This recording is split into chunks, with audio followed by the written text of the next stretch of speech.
tres. Probando. Probando. And I do believe that we are live. Buenas noches, gente. This is, as always, Isidro Montalvo Espinosa, broadcast coordinator for Liga Nacional Puertorriqueña en vivo. With me, as always, is my co host, the redoubtable Luisa. How are you doing? Good evening. I'm doing great. It's time for the boys of summer. It's starting to get warmer. Yes, indeed. This is, I believe, an early May lineup, so they're still a little bit ahead of where we are. That will change, Okay. I think, by next week. But we have a heck of a matchup for you today. On our left, and you can't really see this right now, but in their red, orange, and black, I suppose, are the Malditos de Naguabo. hmm On our right, in their blue, purple, and green, are the Zumbadorcitos de Vieques. These are not the usual teams that we see play. We tend to stick to the Liga Nacional Puertorriqueña, but today we're doing things a little bit differently for really multiple reasons. The chief one is that we are debuting this year. We were lucky enough for the 1906 season to acquire two more special prospects, two more patrones that decided to support us in our mission. And one of them created the third baseman for these Malditos, Oswaldo Tlatenchi from Chinandega, Nicaragua. Oh, nice. So this is his first streamed game, and we are hoping will be the scene of his first base hit in pro ball. He has had 37 at bats and has not gotten a hit yet. So Yeah, it would be nice if he got one. it would, but temper your hopes. You know what I mean? We just want everyone to have a good time. Exactly. And I think, Luisa, now would be a great time for you to explain why, for those of you who might have seen a Liga Nacional Puertorriqueña game before, you may notice that teams that the Navegadores play, we usually, behind the scenes, hurry it up on Friday and very quickly try to put together some uniforms for that team. That is not the case for the Zumbadorcitos. We very carefully designed, pardon me, these uniforms. And there was a particular reason for that. And what was that, Louisa? That is because I designed this team. As a patron of the LNP, I was able to design a minor league team, and I chose the Zumbadorcitos, which I love that word. And that is a type of hummingbird on the island. That is the Puerto Rican emerald, is its name in English. And its feathers are green, blue, and purple. So I wanted that to be my team's colors. And I'm very excited to see them play for the very first time. This is going to be awesome. We tend to, so yes, first of all, if you become a patron of the Liga Nacional Puertorriqueña, you get to design the uniforms, the name, which town you want it to be associated with. You get to name Mhm. the stadium that they play in. Although now that I'm reading this, I'm realizing that theirs is called the Parquecito de Vieques, and I don't remember Oh, if. Do you remember if you submitted a name for this? You must have, but I can't remember what I it do. was. Here's the thing, not being a Spanish speaker, I just looked at words to find ones I like. And there was something that was like a garden bower, a term that I really liked in Spanish, and I cannot remember it right now. Well, you I know will have to what? look that up. To This is the only circumstance in which I'm going to quote Bill O'Reilly. We'll do it live. Uh-huh. This is not going to be that hard to find. Here we go. Okay. All right. Zumbadorcitos. We're going to You search might have this. talked me out of it. You might have given me a separate option, but I don't remember. I remember I don't. thinking of that idea. Yeah, I don't remember that either. But I think accuracy is important. Hey, in case you're wondering, is this the level of service that we provide to all of our patrones? It is. Because, by the way, the Malditos were also designed by hmm one of our patrones. And Will, who is in the chat right now, also designed the team, which we are hoping to see play later down the line. Pardon me here. Okay, let's see here. I can see the form. Oh, la senadora. Yeah, I Nope, that is literally just I must have been naming all of these teams one by one and just plumb forgot to pay Hmm. attention to that when I was looking at this. But it is a very easy fix. There we go. Parquecito is a nice generic term for them, though. Well, when you have to name 78 teams. Wait, wait, Mhm. wait, wait, wait, wait, wait. We need to talk about this. One of these teams, the Alfereces de Mayagüez, that's an old term for a standard bearer, an ensign, as we would say in English. Okay. It is 0 and 11, and their pitcher is to be determined on the day What? of What? because they have two pitchers. That's why they have two pitchers. That is all Oh. they have. They have two pitchers. So Hmm. boy, the roster construction this year has been just absolutely garbage. Yeah, I would say it might be hard for my team to do well, but maybe not so hard compared to some of these teams. No, indeed. You can definitely see which teams are actually taking it seriously and trying to develop a real prospect infrastructure. In the future of the Liga Nacional Puertorriqueña, the LVP, the Liga Veraniega de Principiantes, which is what we're seeing here, is a very is the second to lowest tier of development. This is supposed to be the one for you've played through what is basically summer ball and you seem to be doing pretty well, so you might have a crack at making it as a pro player. Uh, you may not end up sticking on a roster for very long. You may top out as a reliever or a utility guy, but you're going to get a shot at it.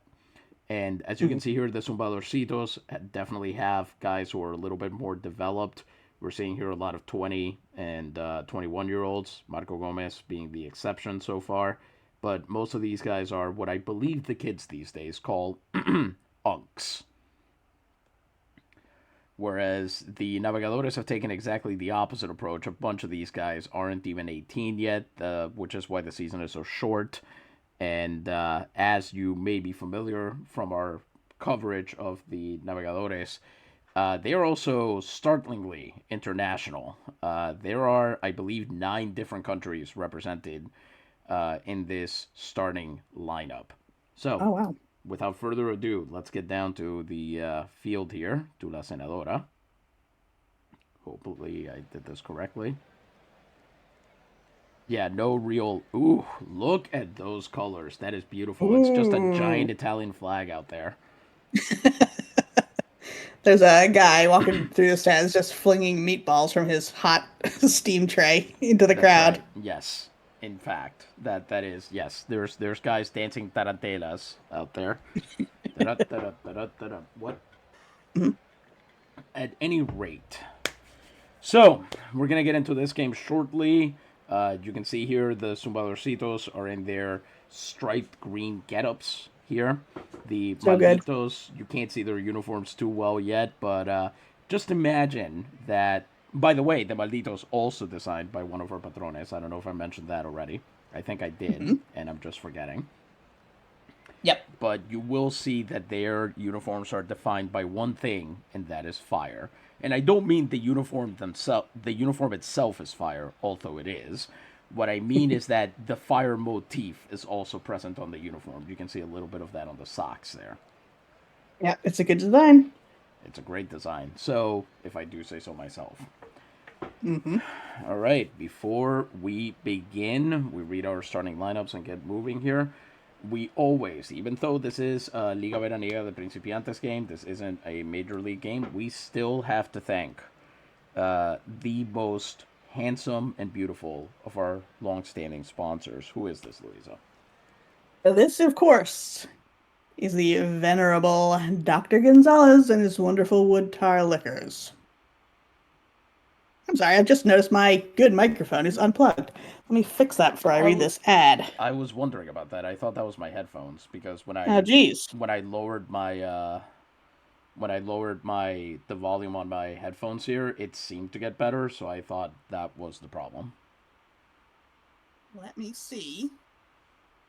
Let me fix this because I want to make sure our Hmm. sponsor This is is very given important. the best. If anybody here is if this is your first game in the LMP verse, you are not prepared for what's coming. We promise this, and I will add that this is a real ad. a real advertisement, as they say across the pond, from the Boletín Mercantil de Puerto Rico, a newspaper that was published in Puerto Rico between 1871, coincidentally the first year for professional baseball in the United States, the country that does it worse than anywhere else somehow.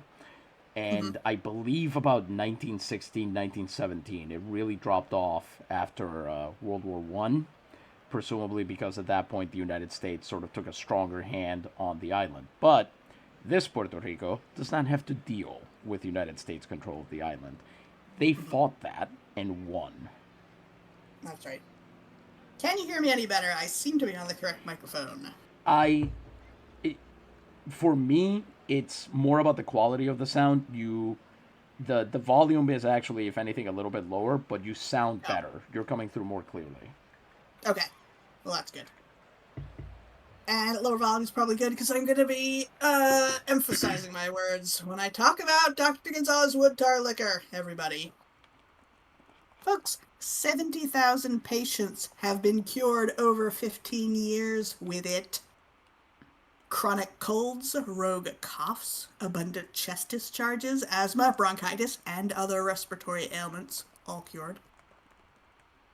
It helps with consumption and also bladder catarrh, which is inflammation. It purifies overhumored blood, and it whets the appetite for fattening. Not to be confused with other Dr. Gonzalez wood tar liquors, except no substitutes. And of course, it is sold in all good pharmacies, especially San Juan's own Farmacia Guillermetti, at the corner of Calle de San Francisco and Calle de la Cruz. Thank you very much, Louisa. This is a game for the future. Most of these players do not have major league experience. They have only really played at this level. Many of them are rookies playing for the first time in pro ball this year. It is their hope, it is the hope of every player on this field to one day be a fully contracted player on a major league roster. Who knows if any of them will actually manage it? Well, actually, we already know because Tito Espinosa and one other guy on this roster have already managed it. So what are they doing here today? Getting injured? Maybe they Ruining weren't. their lives? Maybe they weren't good enough to stick, or Okay. the team signed somebody better at that position, such as the vagaries of pro ball. Yeah. But anyway, the cool thing about this is we don't have to worry. The standings don't matter. In fact, currently the Navegadores are facing Ramon Chavez, whom they faced in our last stream, and he absolutely owned them. So thank God we're not watching that game. So this is not about results. This is about process. Today we're here to honor the strides that these ball players are taking, how hard they are working to make themselves into the best ball players of the future of the Liga Nacional Puertorriqueña. And that future begins now. The starting lineup for the visiting Malditos de Naguabo. Leading off and playing second base from Scotland, number 11, Adam McKinnon. Batting second and playing first base, from Mexico, number 14, Luis Velasquez. Batting third and playing center field from Indonesia, number 22, Abraham Sartika. Batting fourth and playing left field from Mauritius, number 53, Christian Dupont. Batting fifth and playing shortstop from Canada, number 1, Wilbur May. Hopefully Wilbur will. Batting sixth and playing third base, our special guy for the night, the player we're hoping to see do some great work tonight, from Nicaragua, number 9, Oswaldo Tlatenchi, known as Gatillo, Spanish for trigger. Batting seventh and playing right field from Wales, number 23, Arthur Gleave. Looks like he got some sunburn. Poor guy. Oops, he definitely would in this climate. Mm-hmm. Batting eighth and catching From Beit Hanun in Gaza, number 2, Ziad Mazin.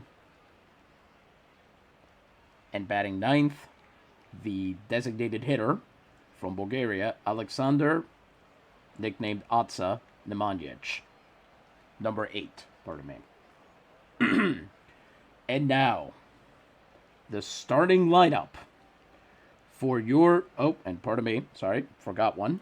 Pitching for the Malditos de Naguabo tonight, from Scotland, number 54, Ben Buchanan. And now, the starting lineup for the Zumbadorcitos de Vieques. Batting leadoff and playing center field, number 42, Luis Marin. Batting second and playing left field, number 22, Tito Espinosa. Batting third and playing right field, number 19, Juan Cortez.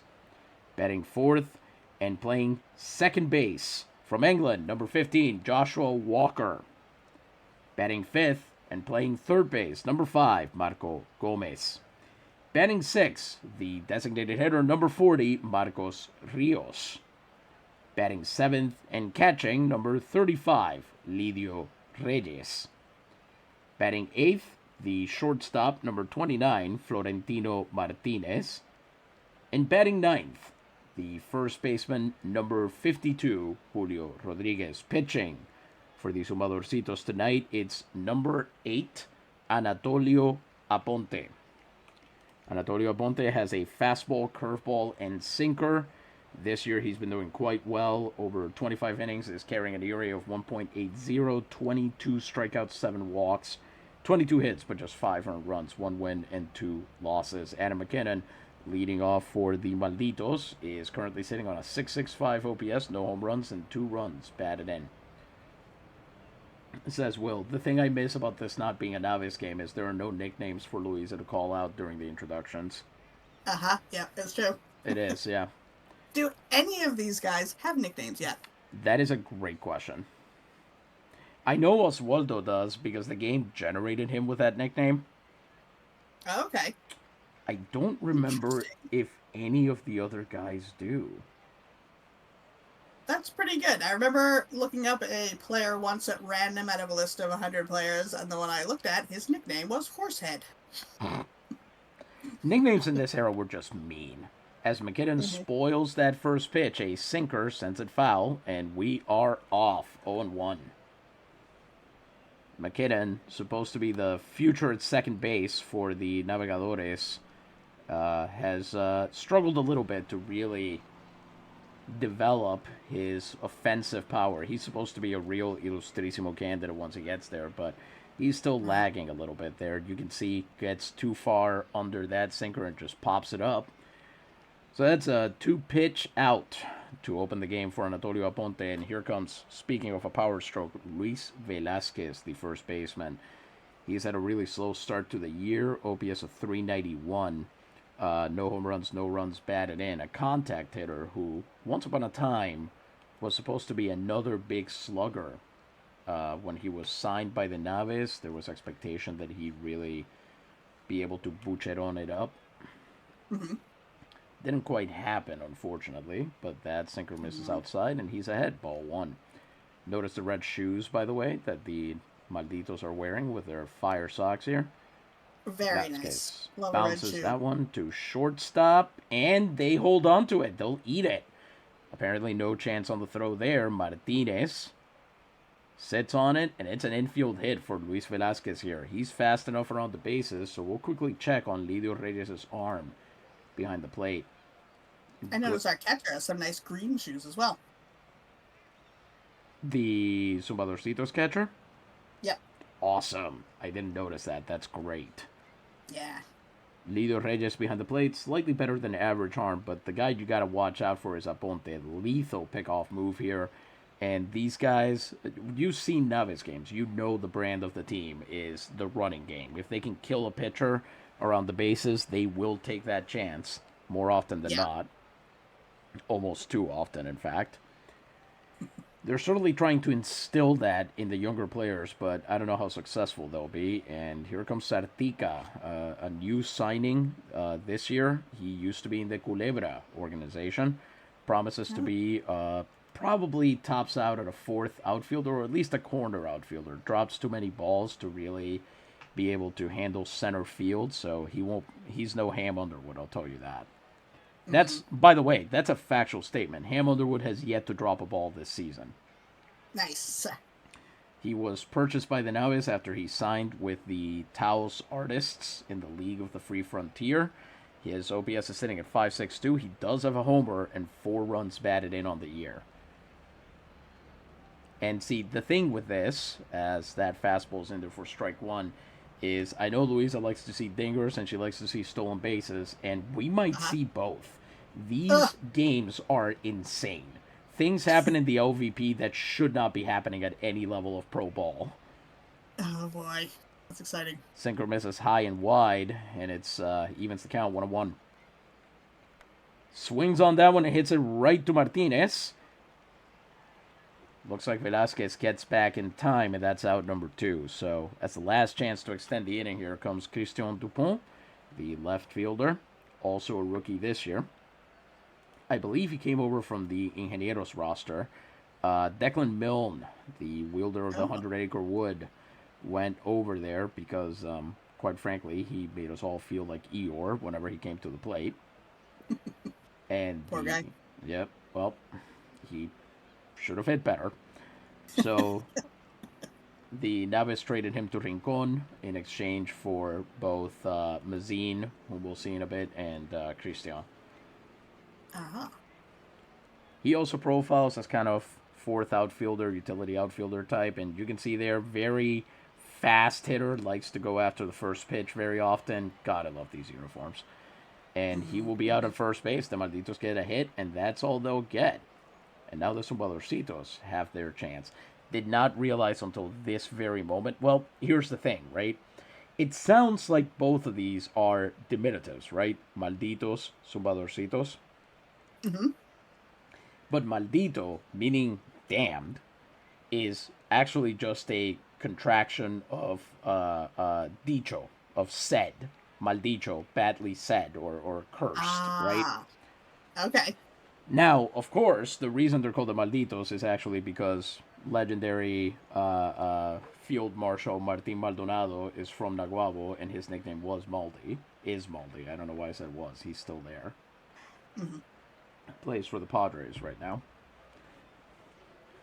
And on the other side, the Zumbadorcitos, that one, though, is a classic Puerto Ricanism. Anything that's cute or nice looking or anything, stick a diminutive on there. Plus, they themselves are very diminutive. That is very true. So tiny. I don't even know if we have a Zumbador, per se. I don't know if there's like a straight up, you know. Yeah, would you Large even have one? Because if a bird could flap its wings so fast that it hums, if it was bigger, it wouldn't be able to hum like that, I don't think. No, that's true. It would be a different sound, which would be quite nightmarish, I would imagine. Like when pigeons all take off at once. Mm-hmm. I used to have, says Will, what is behind the N on the Malditos hats? It's supposed to be a flame. And I just realized the pitcher is wearing, they have like a bicolor hat thing going. That may not have been intentional. Oh, with a different color belt? Yeah, they seem to, the back of the hat seems to be black versus the front of the hat seems to be red. Oh, okay. I do not remember this design decision, but apparently I made it. So here comes Ben Buchanan, who, tough start to the year for him as well, from Queensferry in Scotland. He has a fastball, curveball, and changeup, all of which he uses to set up his knuckleball. He's one of 2 knuckleballers on the roster. And it's always fun to see a Knucksy on a roster, but has not been fun for him so far in this season. ERA of 5.01. He's allowed 13 earned runs, 11 walks to 17 strikeouts, 1 win and 2 losses. He faces Luis Marin, who is sitting on a 775, OPS with 3 runs batted in, and is currently hitting nearly 600 against lefties. That's not a joke. I said 600 and I meant it. Amazing. Buchanan here. Ooh, that's interesting as a delivery. Misses inside with a curveball, and that's ball 1. Misses again with the knuckleball. 2-0. Buchanan launches it again and misses low again. Quick hitters count for Marin. Pardon me, who's clearly trying to avoid getting just blasted by a lefty here. And that's a quick 4-pitch walk. Not a great start. Here comes Tito Espinosa with, well, this situation is an emergency. His OPS is 911. No home runs and 3 runs batted in. Here comes Ben Buchanan once again. Let's see if he can get out of this one. That he actually gets a swing here, and that knuckleball is sent foul on 1. Oh, there's a pickoff attempt, but it's not in time. Marin back to the base there. Ziad Mazin, by the way, in the back. Highly regarded defensive catching prospect. He doesn't really have the chops quite yet, the experience, but this is looking great. He's going to be a future just major defensive wizard behind the plate. Which we know the Navis prize in their catchers, as this falls to the shortstop. He's got it. Makes the throw over to first for the short out, and looks like he got it. Nice. May with the throw over, and that is out number 1. Marin moves into scoring position for Juan Cortez, the right fielder, who is currently on an OPS of 699, 1 home run, 4 runs batted in. At home, he's only batting 118. Buchanan's biggest strength here, I think, is going to be being underestimated by these hitters. As he misses outside with that knuckleball. And he will give them plenty to underestimate, to be clear. Are they on a common circuit together? Like, have they faced off a bunch of times, or? This is their second game of the season, as Cortez bangs that one over there to third base, and Oswaldo Tlatenchi, with his first chance in today's game, throws it across the hallway. That's out number 2. The Liga Veraniega de Principiantes has 13 game divisions and 96 games per season. So you play every opponent in your division 8 times, 4 on the road, 4 at home. Oh, okay. So it's very measured out. More distributed than the major leagues. Yes, the major leagues. Well, so the LMP has the issue. Obviously, you're going to face 38 other teams over the course of the year. So you end up playing only 4 games against the teams that are not in your division, 2 at home, 2 away. And the way that it ends up shaking out, hey, C. Seiler, welcome. The way that ends up happening over the course of the year is basically how to explain? There comes a point at which you basically just repeat the first half of your season, but you switch where the games are played. So if you opened your season with, I don't know, your games 5 and 6 were against the Esqueletos on the road, then once you get past the halfway point, the equivalent games will be at home, but against the Esqueletos as well. That tends to be how it works out. Interesting. All right. Obviously, makeup games and so on happen, and that ruins everything. But that's generally how it goes. Nice. With 2 outs and a man on second, here comes Joshua Walker, the only non-Puerto Rican on the starting lineup for the Zumbadorcitos. He's sitting on 694 OPS, 1 home run, 6 runs batted in. Let's see if he'll extend the inning here against Buchanan, who we've slagged him off quite a bit as that knuckleball misses outside, and he's given us reasons to. But we do have to say, he has lasted well into games and given his team a fighting chance here. So he gets an actual strike there on the knuckleball. He might be beginning to settle. We don't want to say that for sure. Oh, Tlatenchi to his left. Pulls the trigger on the throw over to first and ends the inning. Wow. So they'll get out of it with a walk. And Buchanan now beginning to settle and get his outs as we head into the second inning. How are you feeling? What do you think? Who do you think is going to win this one? Because here's the great thing about this. It doesn't matter. No one cares. This is all about developing players. So. Yeah, so that's true. And we've seen some good plays and some not so good plays so far. I think I'm going to have to stick with the Zumbadorcitos because they're my team. So I support them, but I really don't know who's going to win. Do you have a feeling yet? My default would be the Zumbadorcitos. It will not surprise you to learn that there is no such thing as a hummingbird emoji. Yes, I did Yeah. look for one. There's not. I'm trying to think of what the closest thing would be. Apparently, there is a vibration mode emoji. It's a shame there's a dodo. There's a phoenix, but there's no hummingbird. Oh, like the Legend of the Phoenix? Mhm. Yes. Yes. We're all singing. We're all We're we're up all here to night get to get base life. hits. That's right. Also, the vibration boat emoji, at least in the Windows set, is orange, and the devil is purple. So there's a great like secondary color thing going, but the teams are reversed. Yeah, there we go. That's pretty Yeah. good. Okay, let's let everybody know that things are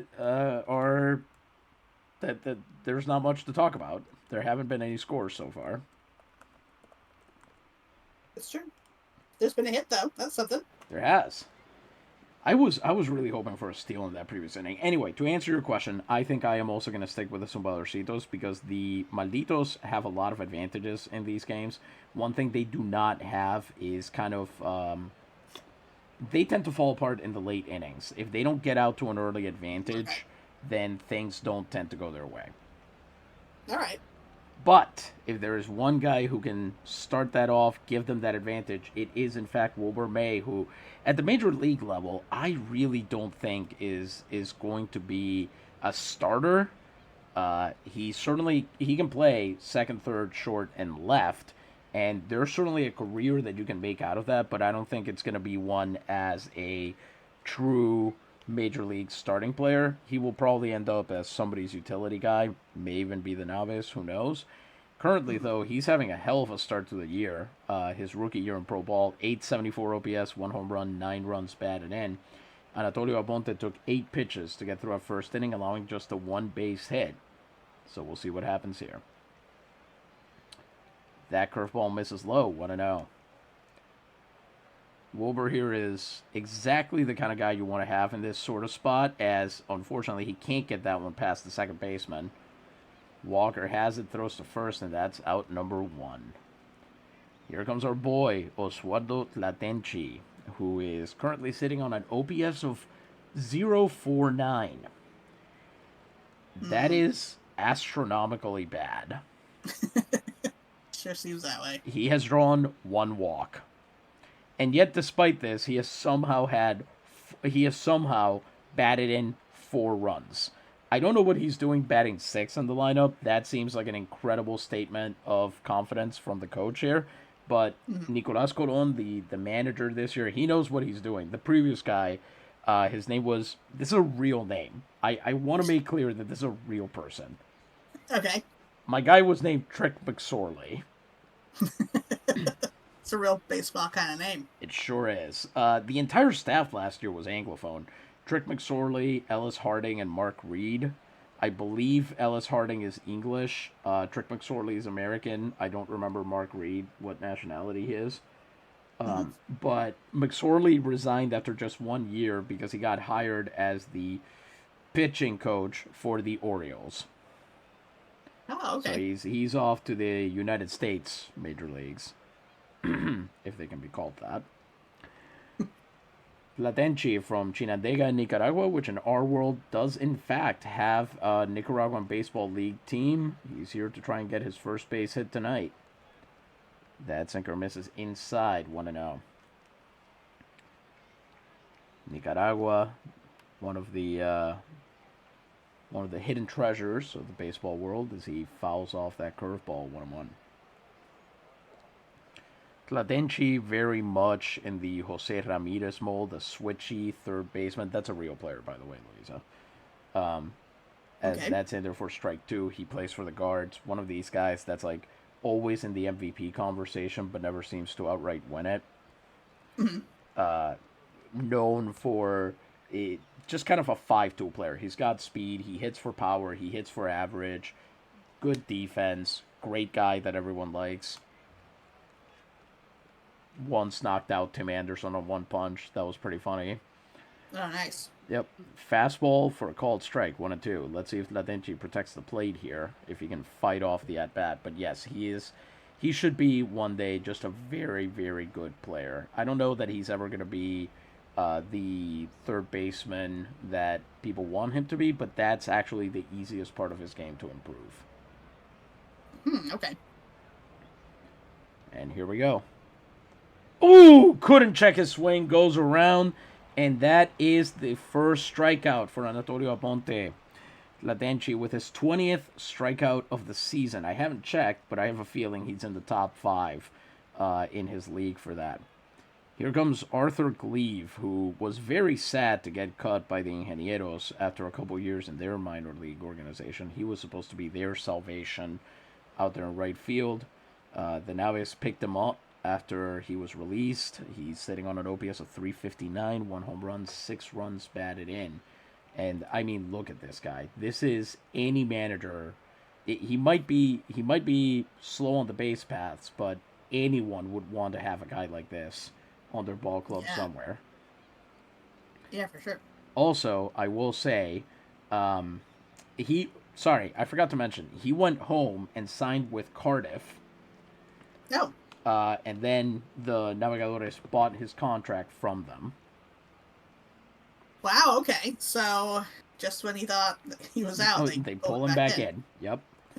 He's actually getting paid this year, unlike what would have been the case with Cardiff, so, Fair. As that is fouled off for strike 1. He takes a strike at the knees, and let's see if Aponte gets out of this one. My prediction is yes. No, he misses inside with a fastball. So a little bit of a reprieve for Gleave there. Will that continue here? Ooh! Got him! He swings through the sinker. And that retires the side clean. Top of the second for the Malditos. And we head into the bottom here. The Zumbadorcitos have a chance to respond. Marco Gomez, Marcos Rios, and Lidio Reyes up to bat against Ben Buchanan, who got through our first inning just allowing a walk. Gomez comes up with a 599 OPS, no home runs, 3 runs batted in. Buchanan, first pitch to him. Stop me if you've heard. Whoa! That knuckleball gets called a strike for some reason. Umpire must want to go home a little bit earlier. 0-1 count, and here goes nothing. That is rolled out to Tlatenchi, who is just the entire infield today, apparently. Yeah. And he's able to catch it on the second hop, throw it over, and that's out number 1. Darn. Here comes Marcos Rios, OPS of 843, 2 home runs, and 5 runs batted in. Ceci Siler Gleave makes me think of the Glaive from Kroll. Same. That is how I almost pronounce his name every time. I feel like if he was a modern player, you'd see big signs that say, I Big Gleave out in the crowd, right? That say what? I Big Leave. Yeah, probably, unfortunately. Like it's a terrible pun, but people love that for signs. They sure do. Unfortunately for all of us. Yep. Changeup is not quite there for a strike. Well, there was a player. He is currently the manager of the Guards, which is the second time I've gotten to talk about them. I talked about Jose Ramirez first. In case you were wondering, yes, the person who created Oswaldo Tlatenchi is a Guards fan. The manager of the Guards, his name is Stephen Vogt. He used to be a catcher. And the catchphrase that announcers would use for him whenever he hit a dinger or caught a guy stealing to end an inning or something was, I believe in Stephen Vogt. Okay. It was, so I'm imagining I believe in Arthur Gleave. Yeah, also good. Of course, this would require that all of these Puerto Ricans are committing to making an English language pun. Yeah, that's the thing. That's all I've got, but surely they've got some other ones. Just devastating puns up their sleeves. Yeah. Up their sleeves, huh? Hmm? Yeah, that's right. Now we're just doing rhyming dictionary for Gleave at this point. Yeah. By the way, he had a very cute last at bat when he was retiring. His kids announced him. No. So he was now batting for, I think he was with the A's at that point, so now batting for the Oakland Athletics, our father, Stephen Vogt, and then he hit a home run. Amazing. That's what you want. Yep, Marcos Rios on the 1-1 count. As that knuckleball, boy, he's getting it. He gets that hook just inside the zone, and it's strike two. Let's see if Buchanan can finish him off here with 2 strikes. Nope. Falls low with the knuckleball. He tried one changeup there and got it in for a called strike, but I don't think he's trusting it there. And misses inside again. So it's a full count now, and that means here come the 6 words everyone loves to hear during a baseball game. Here we go. This will be a payoff pitch. Woo! Buchanan with a full count pitch, misses inside, and that's the second walk of the game. Here comes Lidio Reyes. The catcher is carrying a 478 OPS, 2 runs batted in with a man on first and 1 out. Let's see if Reyes can get the job done here. A 138 batting average with a 306 on-base percentage. In the LNP, that makes you a statistical anomaly. In the OVP, it's Tuesday. Nice. Knuckleball misses inside, 1-0. Ooh, gets a swing and miss at the knuckleball on the low part of the zone, 1-1. Does he catch? Nope, not quite. That curveball, even though it was exactly where the knuckleball was, he doesn't get the whiff, so he doesn't get the call. It's 2-1 now. Inside with the knuckleball, and this might be about to balloon out of control. It's a 3-1 count. Let's see if Buchanan can get back to business here. That is hit hard into left field, but never mind. Dupont has it, makes the catch on the run, and that's out number 2. Beautifully done there. Great catch from the Mauritian out there in left field. Nice. Just reaching right up. Yep, stealing it out there with his wheels. And here comes Florentino Martinez, carrying an 824 batting average, 2 home runs, 6 runs batted in. If anybody's going to move Rios over, it will be he. 2 outs and a man on first. Florentino Martinez gets that one through the infield. That's the first hit, by the way, for the Zumbadorcitos. And Gleave has to make that throw. Can he get him at third? Did he? Not quite. The throw ends up wide. Takes Tlatenchi off the bag, and the runner will be safe. So there will be runners on the corners with 2 outs for Julio Rodriguez, the first baseman. Currently, he's hitting .479, no home runs, and 3 runs batted in. Can he bring in the run and give the Zumbadorcitos the advantage? Buchanan, pitching out of the stretch, gets the called strike on the knuckleball, 0-1. Misses inside with a second knuckler, 1-1. I kind of wish this game does not have a good animation for the knuckleball. It should not move like any other pitch we've seen. Yeah. Rodriguez swings through the third one, and Buchanan once again has a chance here at a strikeout, his first of the game. And he gets it! Down he goes on yet another knuckler. The Zumbadorcitos, despite getting 2 base runners, are unable to bring either of them home. The game remains a 0-0 tie. Boy. Tough one. Look at that. He laid them on all near the same spot. By the end of that one, you got to wonder. Rodriguez clearly, he wanted to swing, just could not get the bat on the actual ball. Yeah. That's tough. Says C. Seiler, great little league in Mauritius that helps develop good players like that. Hey, second Mauritian player in the LNP verse. The first is Francois Sicard, who plays for the San Isalvos de Morovis, great center fielder. His nickname is L'Imprévu, the unforeseen. Very cool. So here we go. Top of the third inning, Anatolio Aponte, 18 pitches over 2 innings, 1 hit, 2 strikeouts. And he will face catcher Ziad Mazin, who is currently at an OPS of 650, most of which is being contributed by his 400 OPS. He is 1 for 4. He's also drawn a walk, so he has gotten very few looks. Let's be clear about this. Here goes nothing. First pitch from Aponte to Mazin is a curveball low, 1-0. Pardon me. Mazin's top skill is supposed to be his ability to avoid the strikeout, but unfortunately that does nothing against hitting super high fly balls, which is what happened there. Cortes makes that catch, and how are you liking, not, let's see, where is he? Oh, he's disappeared from you. How are you liking the blue shoes on some of these guys? Oh, I didn't catch blue shoes. I like the idea a lot. I'll have to keep my eye out. Yeah, keep a watch out. They might be intending to be purple, but they definitely look blue when I've seen them in action. Who knows? A nice indigo shoe. Yep. And here comes what I have to imagine is the world's most tan Bulgarian in 1906. Alexander Nemanjic, also known as Atsa. Turns out that's a Bulgarian nickname there. OPS of 4.29, no home runs, no runs batted in. Says C. Seiler. Makes me wonder if there's some Twitch channel where someone is doing 1900s and cricket has taken over the United States. Please tell me that exists.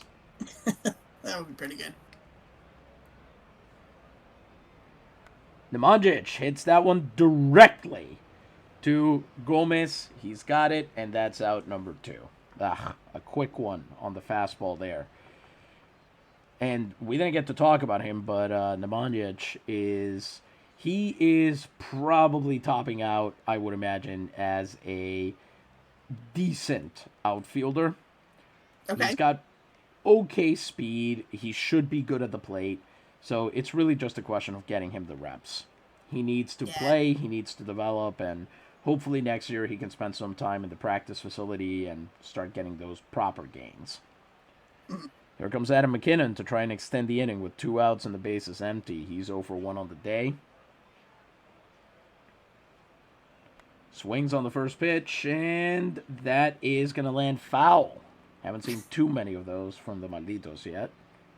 Looked like it practically hit the first baseman. I think he was trying to see if he could scoop it up before it hit the ground and get the out, but that's a wild play. You only do that if you're supremely confident you're going to pull it off. Yeah. 0-1 count here. Let's see. Misses low with a sinker, 1-1. McKinnon is one we're definitely excited about. We would love to see him make the Major League roster as he bangs it foul the other way this time. And because, among other things, he's a righty. He's a very, listen, he is that rarest of species. He's in the Naguabo organization. He plays middle infield. And get this, he bats righty.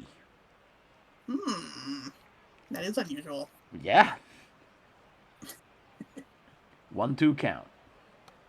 He hits that one into right field. I think that one might. No, it's going to land fair. McKinnon has a base hit.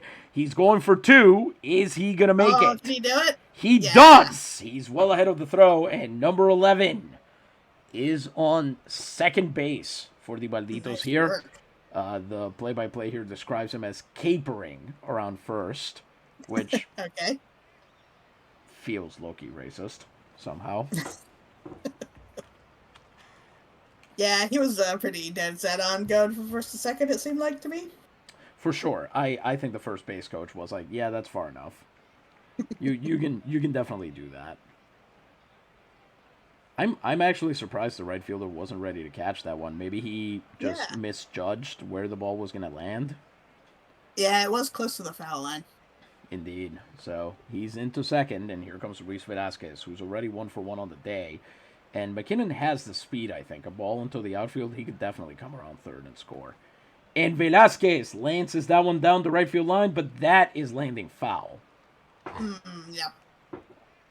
Once upon a time, we thought Velazquez would have the kind of light tower power where he'd be hitting home runs by this season, but things have changed heavily. Something just failed to really take off with him. Yeah. Very unfortunate failure to launch.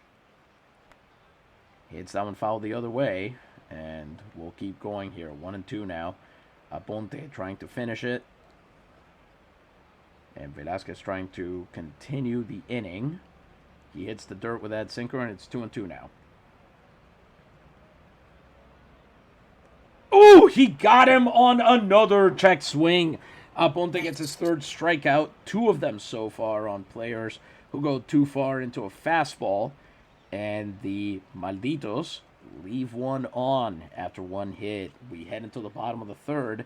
And Ben Buchanan, who has managed to reduce his ERA so far by 39 ticks today, gets to face the top of the Vieques lineup.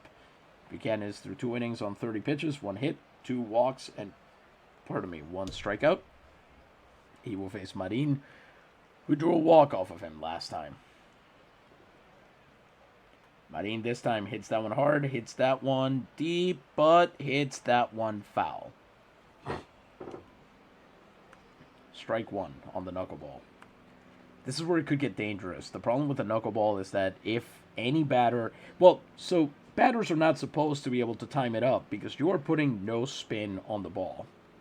Okay. So the air currents move it around as they wish. Mm-hmm. It is an incredibly difficult pitch to catch, which is one of the reasons it's not really thrown anymore. And with the way modern hitting works, you can smash the hell out of it.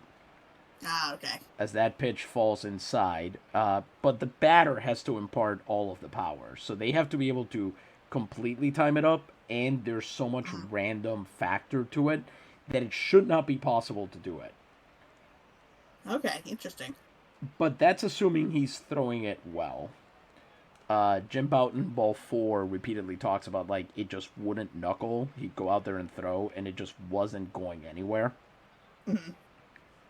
So it's a very moody pitch. Yeah. Which is why it's good to have others, as here comes Luis Marin. He drops that one past the infield. Pardon me 1 second. We are currently being interrupted by somebody who needs to leave the room. Mm-hmm.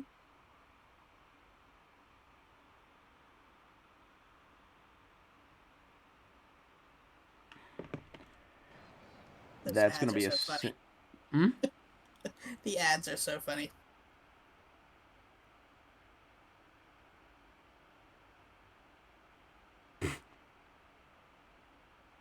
There we go. All good? Yep, looks like. That's the best Mizo, yeah. Man on first with no outs. Up comes Tito Espinosa, who's 0 for 1. By the way, we may actually be able to... Oh, there's an attempt at a bunt, but it's foul. I love a bunt. I love a terrible bunt. Another attempt at a bunt, and it goes, whoa! What was that? My guy, you've lost the element of surprise on this bunt. That he hit that in the air. What is happening here? And he's supposed to be a good bunter. Well. Curveball misses low, 1-2. Knuckleball misses away, 2-2. See? You didn't need to sack bunt. As Buchanan then throws another curveball that misses, and we are at a full count. Says Seasider, wish we could put some of Louise's ads out there. Good news. We may have finally figured out how to make that happen. We still have to work on the graphical assets, and we would prefer to do it once we move over to Out of the Park 26 full-time, which we have not been able to do because they have still not fixed some of the early bugs with the game. Okay. But yes, we would actually really like to make that happen. We found the graphics that we would need to modify for parks like this, so we'll see. Yeah, still pretty buggy. They haven't fixed as you may remember, we want to do the Copa Mundial this year, and they have not fixed a pretty... There is a workaround, but it's very annoying to have to do a workaround for this particular thing with international tournaments. They did fix another bug that was affecting this game, but frankly, the way they messed with everybody's ratings is so noticeable that it did not endear us to the concept of moving over. So we're going to give it the 1906 season for them to fix stuff. And that's the third walk by Ben Buchanan today to put 2 on with no outs. So hold on to your butts, everybody. Here comes Juan Cortez. Oh, here we go. We got the music. Nice. Fouls that one away. 0-1. Chops it. Cortez swings right through the knuckleball. 0-2. Buchanan with the advantage, and he fails to press it as that knuckleball misses high and up. Nearly clips him there. 1-2. Cortez hits that one high into the outfield. Here comes center fielder Sartica to grab it. He puts it up. He's got it, and Marin does not move. So here comes Joshua Walker, who's 0-1, I believe, last year. He, yesterday, in the previous matchup, he drew a bases-loaded walk, and I think I remember saying something like, well, if you need a guy to draw a bases-loaded walk, Joshua Walker is the man to do that. Says C. Seiler, yes, even dilettantes would notice. The ballpark bug was so bad that it ruined the construction kit. When you tried to open it, it would show the left field foul pole would be shown in center field, and the stance would be completely broken up. Jeez. Yeah, pretty bad. That's fixed now, but not... Ooh, here we go. We got a can of corn into right field. Arthur Gleave goes and gets it, and that is out number 2. He hauls it in. More like Arthur Glove. Nice.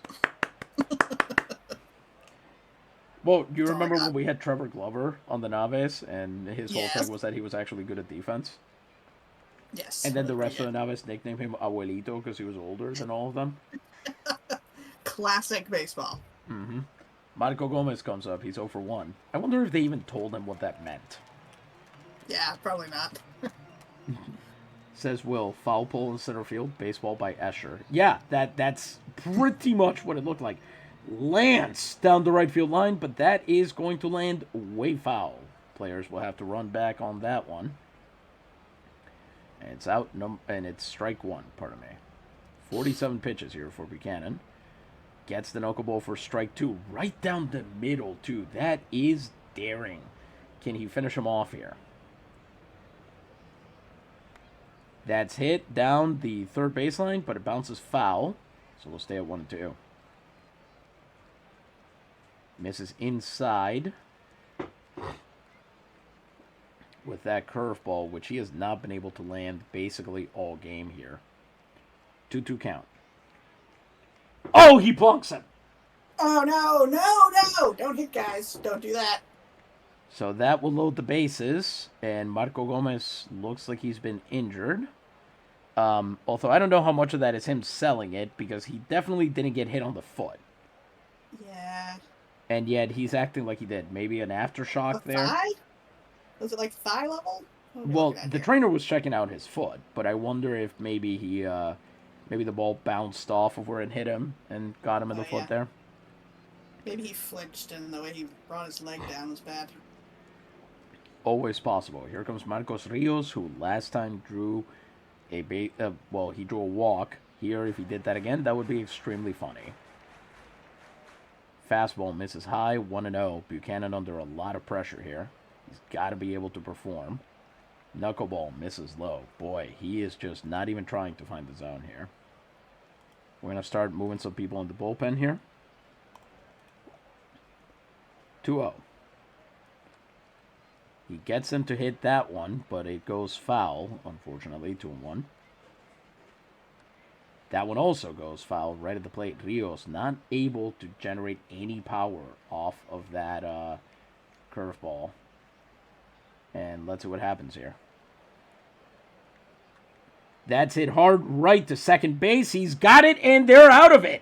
Unbelievably, after loading the bases, Adam McKinnon with a throw over to Luis Velazquez strands 3 base runners, and we are through the top of the game here. The Malditos and the Zumbadorcitos still in a 0-0 dogfight.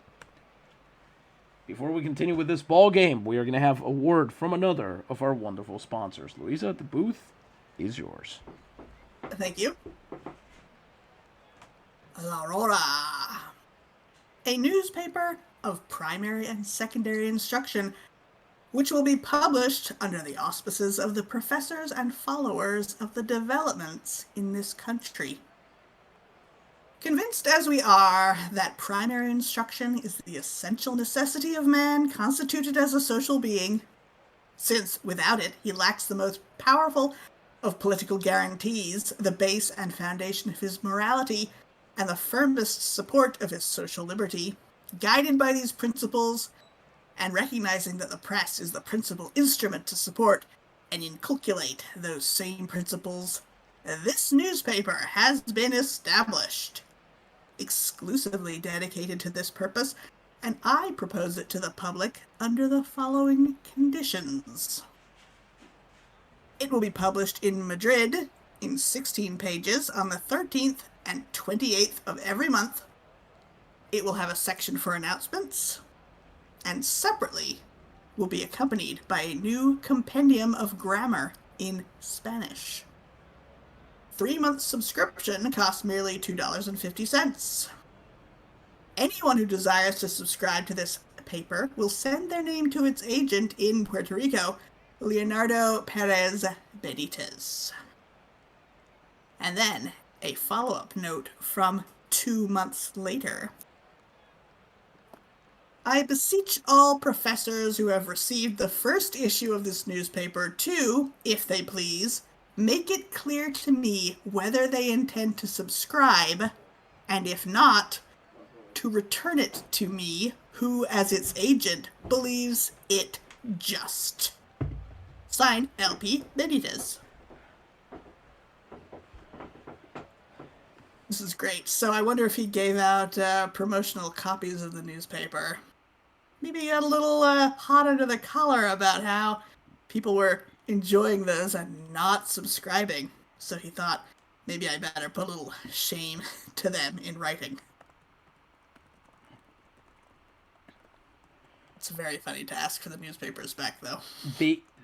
If you think, you know how people now complain that nobody wants to pay for their, there we go. I was waiting for Will's lol on this one. If you think that people now are not interested in paying for their journalism and media coverage, first of all, it's debatable how much the Boletín Mercantil was ever journalistic. It was an explicitly political newspaper that would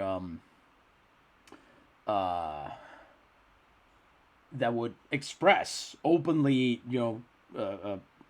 middle class opinions. Basically, there wasn't any. Nobody was doing shoe leather reporting for the Boletín Mercantil. Is what I'm trying to say here. Yes.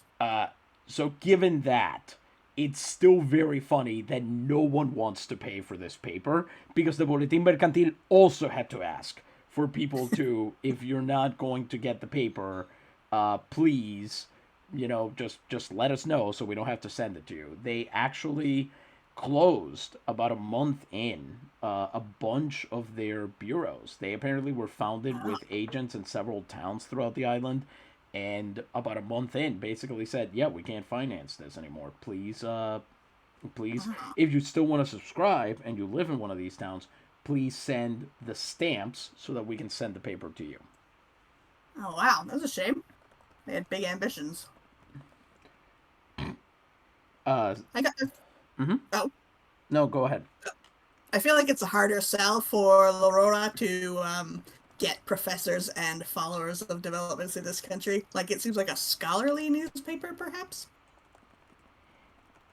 Yes. The other thing I was thinking about is it's such a power move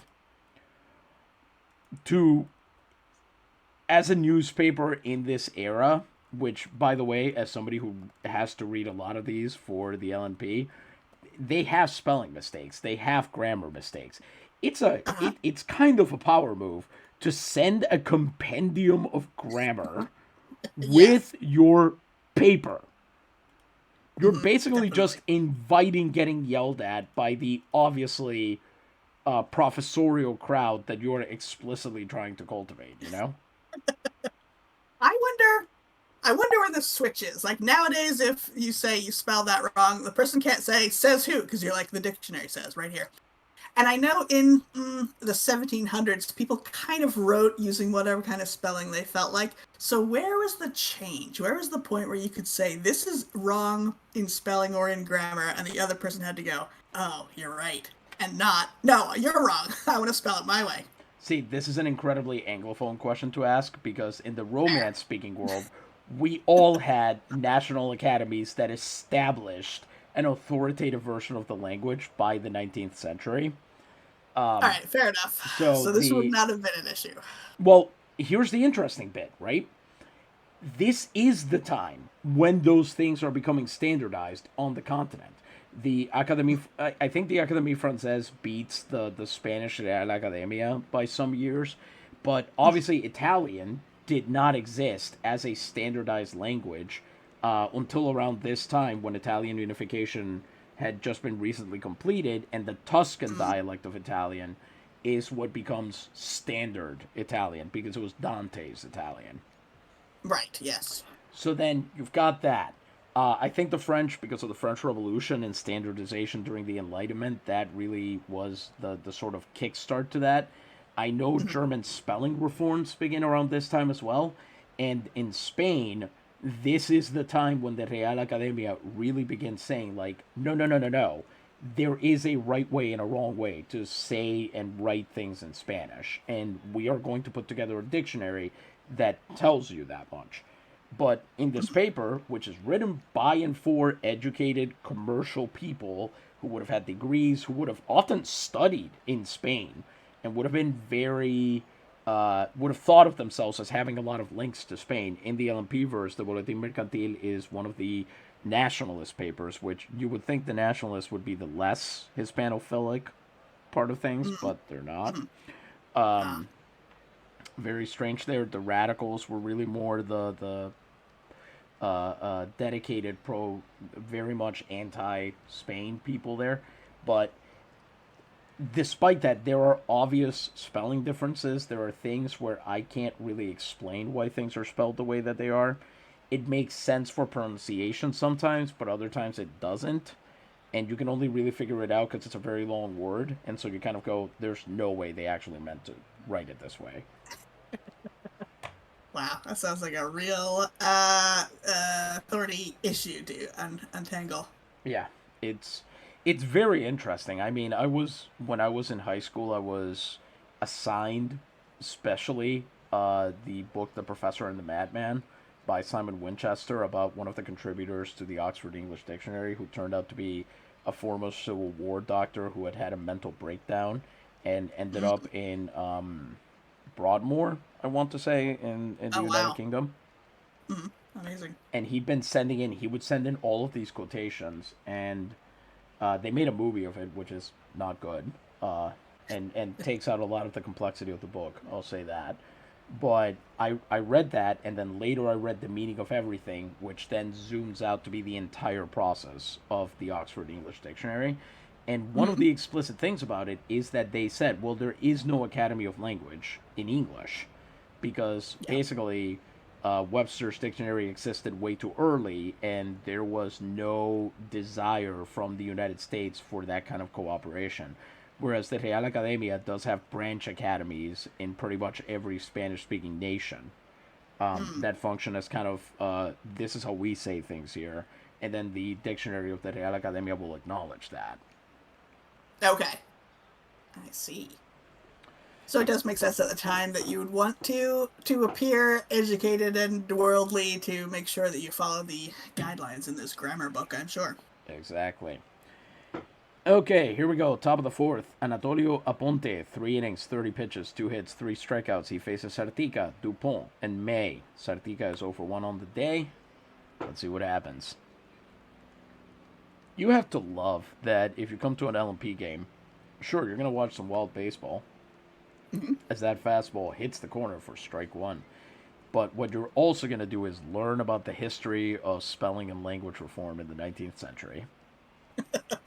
This is where your Venn diagram crosses over baseball and language. Exactly. Fastball inside, 1-1.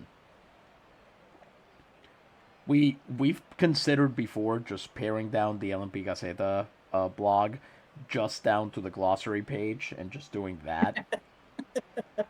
It's a great glossary page. Fastball hits low and away, but it's inside the zone still, 1-2. Can he finish them off? And not quite. Sartica lifts that one into right field. I don't think he's going to be able to make it out there. And indeed, the right fielder is able to do it. Says Will, probably learn about roast pernil too. And speaking of language, here's the first thing we're going to learn. It's just pernil. It is by definition roasted. Aha. See, Is the oh, I was gonna say, is the pork shoulder cooked in any other dishes that have a different name? Cooked in a yes, different way. yes. Okay. It is possible. Now that I'm saying it, I have never actually had to order a pork shoulder in Spanish. It is possible that we just refer to that cut as pernil. Makes sense. Yeah. I did learn that the Cuban equivalent, and I should know this, but I don't, that the Cuban equivalent is called lechon asado and apparently does not focus as heavily on getting that chicharron coating. Interesting. Lechon, is that a young pig? Suckling Or pig, is that yep. just yeah, okay. But like would you need to use one to call it that, or is that just become a general term? I think it's just become a general term. But specifically, these days, I want to say it's usually for cooked pig. I don't typically think you call a live pig lechon anymore. Okay. As that fastball gets hit, 0-1.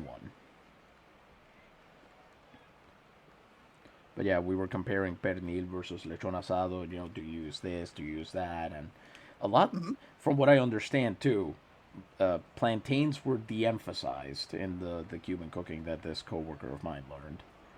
Oh. They're so good though. I know. Fastball misses low, 1-1. Maybe we just didn't get there, but says C. Seiler, your newspaper, which could be La Aurora if you sign up, and tell Leonardo Perez Benitez. The ump says Dupont held up on that one, which is good. Aponte's been getting those wide swings that just go too far into the shoulder. And like that one, Dupont does not go on the fastball. Boy, Aponte is not having any trouble with the heater today. He's just nailing them with it. 2-2 count here. Can Aponte finish him off? Boom. But it's foul. As here we go. 2-2 count here. Ugh! Got him! Fourth strikeout for Aponte. All fastballs all the time, and he still gets it. 4 Ks on the day for him as he now faces Wilbur May, who is 0 for 1. Boy, this game is... I think it's going to be... It might be a 1-0 game at the end of it all. Oh, man. May does that would not be expected. May does not like that call, and he shouldn't, because that was... Or, sorry. May does not like the call, and I don't know why. That was well inside the zone. Strike one. Yeah, that's definitely a strike. Come on, man. He hits that one long and deep, but foul. Long and deep, but foul. Wasn't that the tagline for, like, the first Swamp Thing comic? It's pretty good. 0-2 count. Let's see if Aponte goes for K5 here. 2 strikes. He pitches him in, and he gets him again. Another fastball to end the inning. Through the top of the 4, and the Malditos just cannot get anything by him. As Ben Buchanan takes back over. He's sitting on a 4.44 ERA. And 3 walks, 1 strikeout over 3 innings, 2 hits, 56 pitches. Doing quite well, honestly, all things considered. Here come Reyes, Martinez, and Rodriguez. Yesterday, I was at a local ball game, and the PA announcer, who actually did a pretty good job of opening the game, gave a very nice speech about the values of baseball and so on, could not for the life of him pronounce the last name Reyes. He kept saying Reyes, and I kept walking around the dugout going, it is one of the most common Hispanic surnames in existence. How? Yeah. It is not. Yep. It's not like it's a weird spelling where you cannot tell. No, it is clearly has an E on either side of the Y. It was driving me insane. Well, that's the hardest thing for me to understand learning French. In French, you don't pronounce any of the letters. In Spanish, you pronounce all of them. Yeah. Mm-hmm. That's where we're better. Knuckleball high and away to Reyes, who is 0 for 1 on the day. Fastball misses away as well, 2-0. Boy, Buchanan is not even pitching competitively in most of these. Just everything away all the time. Not even giving them a reason to swing, really. And as soon as I say that, he throws a knuckleball right down the middle for a strike. Cool. 3-1 count. Can he work his way back into this at-bat, though? Oh, there he goes. He knocks that one to May, gathers it up, throws to Velasquez at first, and it's out number 1. I'm still right, for the record. Here comes Florentino Martinez, who's one of 2 base hits they've gotten off of Buchanan because, again, he keeps walking everybody. The outfield apparently coming in for Martinez. They're not afraid of his power stroke as that knuckleball misses outside, 1-0. They love his power stroke. It's so bad. Misses low and outside. Say again? That ball looked like it just dropped straight into the dirt. It pretty much did, and that knuckleball gets called a strike, only barely. That almost feels like a pity call by the umpire there. Yeah. Hit hard out into center field. Sartica on the run. Can he get it? He does. One gloves it, which is pretty confident for a guy who often can't hold on to the damn ball. I was going to say, where did he connect with that? It looked like it was way below the zone, and it was. Yeah, he golfed it. Yeah. Which is exactly the problem. He got way too under it, trying to uppercut it, and he forgot he plays. He forgot that he's playing in his home park, which again is 421 feet to dead center. You are not hitting it out of here. Julio Rodriguez is up next. Panic hit. He's on 1. Not a lot of planning. He struck out last time, as that knuckleball is in there for a strike. The organist got into it. On the organ? He's just bored up there. I guess so. He's falling asleep. Have you ever been to a minor league game where the organist plays like a pop song and you're supposed to guess what it is? Not that you're supposed to guess. I just heard them play a little bit of something, and everyone was happy. In ours, I don't know if he's, I hope he's still there, but Frank Costello, the organist for the Red Wings, he'll play like the first 4-8 bars or something, and you're supposed to guess what it is. Oh, that's fun. To count. One time Can you guess? Can you usually guess? No. And hey, look at that. He strikes him out again. Vieques goes down in order, and we are through 4 innings. One time I got close. I guessed it was a Springsteen song, but I didn't know Hungry Heart at the time, so I didn't get it right. Okay. I kind of figured out that it was something like that, but I think I guessed like, oh boy, I don't even remember. I found I'm very bad at that. I'm good at recognizing songs, but when it's, for instance, some restaurants will play instrumentals that are just sort of pop songs, but like softly played as background music, I can never pick out what song it is. That drives me crazy. One of the problems that I have is if I come in at the wrong point of the melody, I cannot get the train back on the track. Yeah. It will, if the first note I heard is off by, I don't know, a beat or two, then my mind will not be able to say, oh, really, we should have been thinking here, and go from there. Yeah. It's just going to go like it's, so I have a devil of a time until somebody says, hey, this is supposed to be X, and then I'll get it. What really helped is that I have the guy in charge of the music for parent-teacher conferences and things like that at work, loves to play a thing of violin covers of pop songs. And so this year, he mixed it up and added in like a hardcore new wave playlist. Like, he opened with Send Me an Angel. That's a great song. It is a great song, but it is wild to open the, like, night where you meet your student's parents with Send Me an Angel. That's just weird. Yeah, very true. And for most of it, and then the thing is, of course, me being me, I kind of love to riff on that when I'm sitting with the parents before I get to start my spiel. I'll be like, I do not understand this playlist at all. You know, it would be, I don't think he put Iran ever, which sucks because I would love that. But he does a bunch of them. And then I was wondering if he was going to get back to his roots, and then sure enough, violin cover of Despacito hit, and I'm like, yes, okay, we're back in our wheelhouse.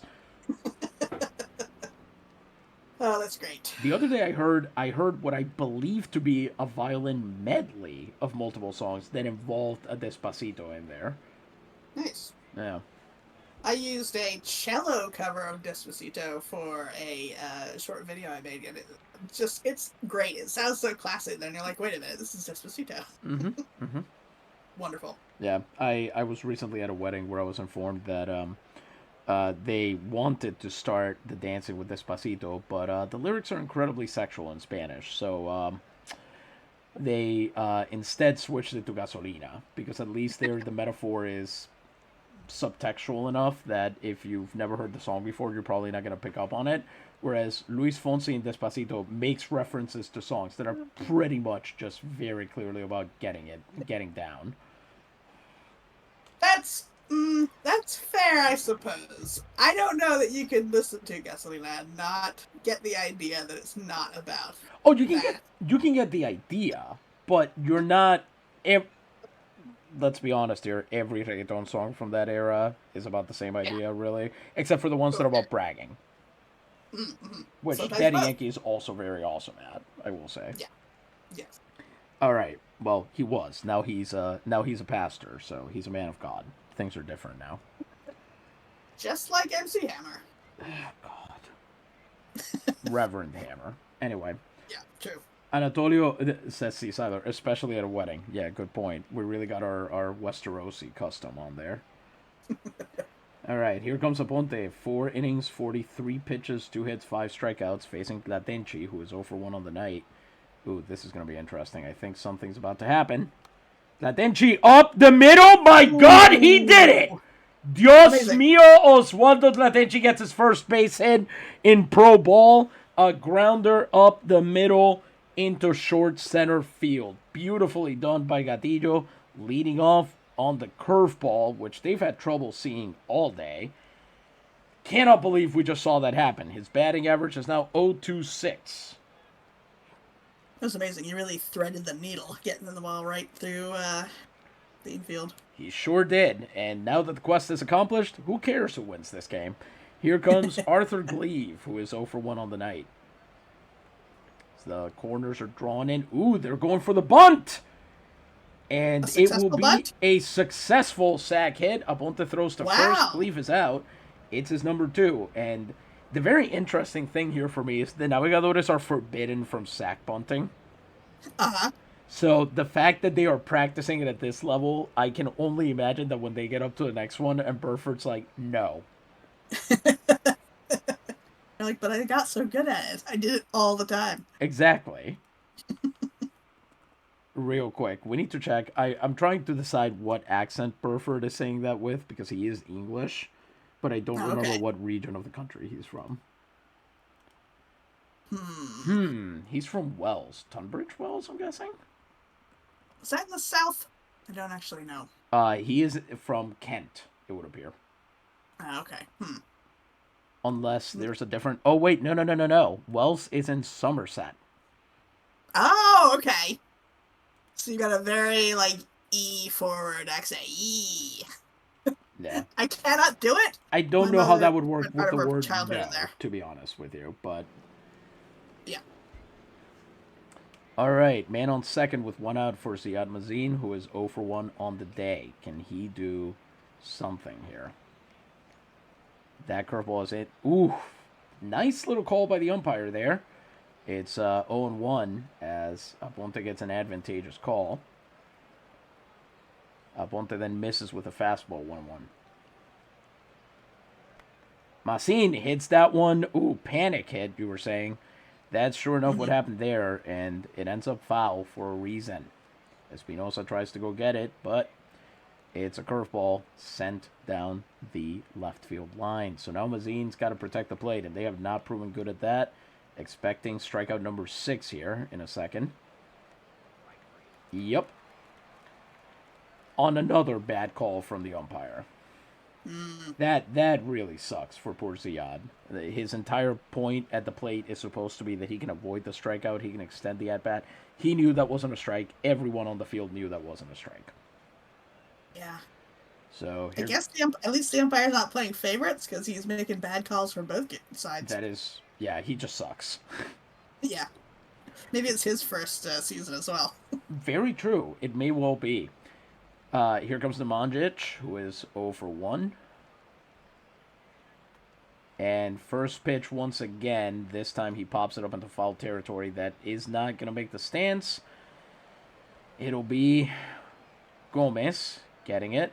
And the Malditos get one hit and nothing else as we head into the bottom of the fifth. So as it turns out, if you thought Oswaldo Tlatenchi was going to be the only base hit in that inning, well, go gather your winnings, I suppose. Mm-hmm. Here in the bottom of the fifth, Ben Buchanan faces the top of the lineup once again. Feels like he's doing that a lot in this game. He's at 70 pitches over 4 innings. He's allowed 2 hits, 2 strikeouts, both to Julio Rodriguez, and 3 walks. We're going to start up with Liam Baxter, and let's see. Who would be better to have sitting in the pen here? Okay, Pedro Medina and Liam Baxter head into the pen there to start throwing. Marin, 1 for 1 on the day. He had a single in the third, and he drew a leadoff walk to start the game. Buchanan here throws him a knuckleball, misses low and in, 1-0. Buchanan, that is a pitch sent into center field, and for the third time today, Luis Marin is on base. A curveball smashed into center field, and he could have taken that one and extended the at-bat, so he knew he could get that. And sends it in for a single. Tito Espinosa comes up next. He's 0 for 1 on the day. So he drew a walk last time. Bunt popped up. Buchanan's got it. What? Beautiful play there. And they cannot move the runner. He wanted to move Marin over. We're in a one-run situation, which whoever scores first is probably going to win this game. So that's fair. But man, that catch was disrespectful. Also, I just want to point out the play result was definitely not a double.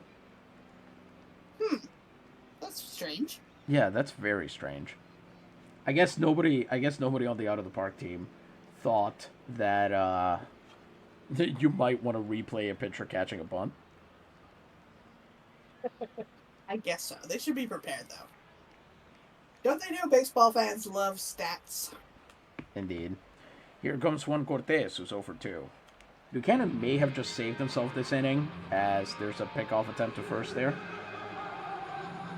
Woo, crazy train!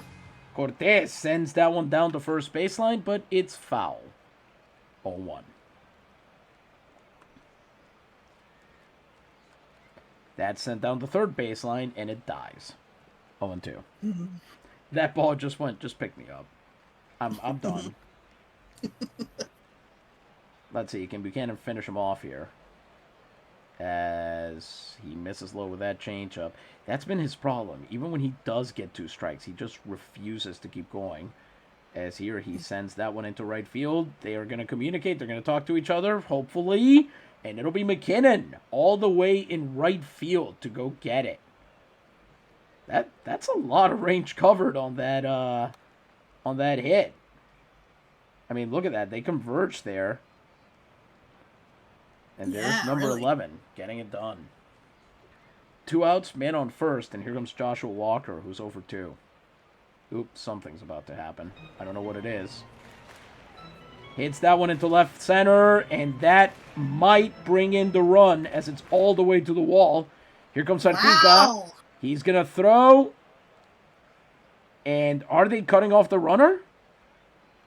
Looks like they're not going to send him. They didn't want to challenge Wilbur May's arm there, so it'll be a double for Joshua Walker, putting 2 on in scoring position. How far did that ball go? Does it tell you? That must have been, I mean, obviously it wasn't to dead center, so it wasn't 420, but it reached. Blaze it. Yeah, right? It reached the wall. In the end, it did bounce first. Yeah. But it must have been close. I'm trying to remember if I know. Oh, so they almost sent him. They must have seen the cutoff throw and decided, you know what, we're not going to chance it. Let's see if the game log will give us that information. Just says wonder. deep left center. Deep left I'm gonna center assume that's here. like 400 feet. You think? For sure. Let me just find it very quickly. I have the ballpark pulled up, so. Of course, you love those stats. Indeed, and also I had to recreate the ballpark. So, it is, in fact, exactly 400 feet to left center. Nice. What a great hit. All right, here comes Gomez to try and get in that run. Let's see if Buchanan... Obviously, he got plunked last time he came up. Changeup misses, load outside. 1-0. Ugh, God. Oh, no! That's a wild pitch! Wild. Yep. And that pass ball is going to score the run. The Zumbadorcitos man. take the lead as Mazin can't bring that knuckleball in. Told you it's a terrible pitch to catch. And that throw is way too late. Walker will advance to third base. And now poor Buchanan is officially pitching from behind. No earned run, since that really was Mazin's problem. But here's the question. Do we go to the pen now? He's still at 80 pitches. That's not bad. He's not super tired. I am kind of leaning towards it because they're all young players and they need to get some time in, but well, not my call. I'm going to try to give him... Let's see if he can get Gomez. If he can't, then we'll reconvene here. And it seems like he also wants to go home. On the 3-ball count, he goes for the gentleman strike. That's a good sign. Right down the middle, 3-1. Can he continue that, though? Gomez hits that one down the third baseline, so he's worked the full count here. And Buchanan might be able to get him out there. He's proven pretty good at handling the pressure. That's hit into center field. Sartica chasing it down. Can he hold on to it? He can! And that is out number 3. So after all that, if not for that pass ball, we'd be out of this inning, still scoreless. Yeah. Now we have to wonder if your prediction is going to come true. Is that going to be the only run? I think it might be. Both of these teams are playing like they don't want to hit the ball. Yeah. They want to bunt it, though. A lot of them sure do.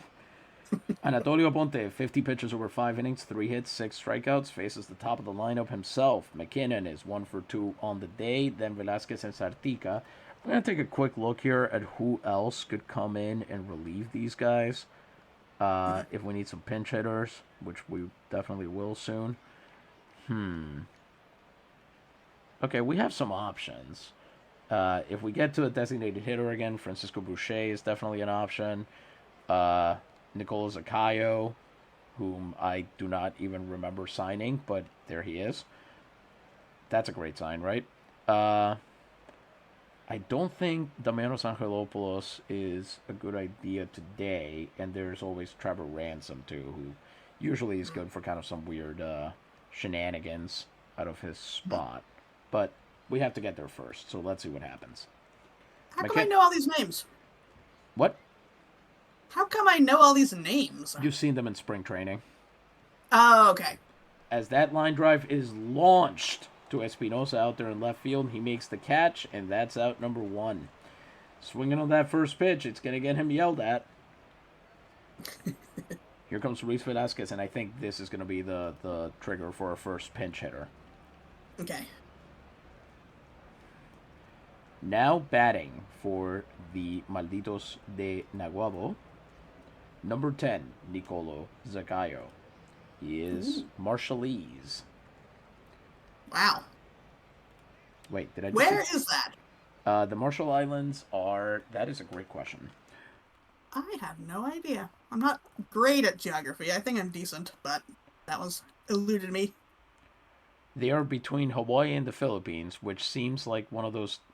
Which is quite vague. They are a member state of the United States, so not a... We're not to the point of... Pardon me.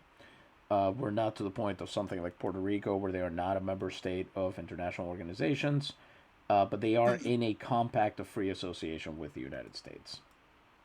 Is that like Guam? Does Guam have a similar thing?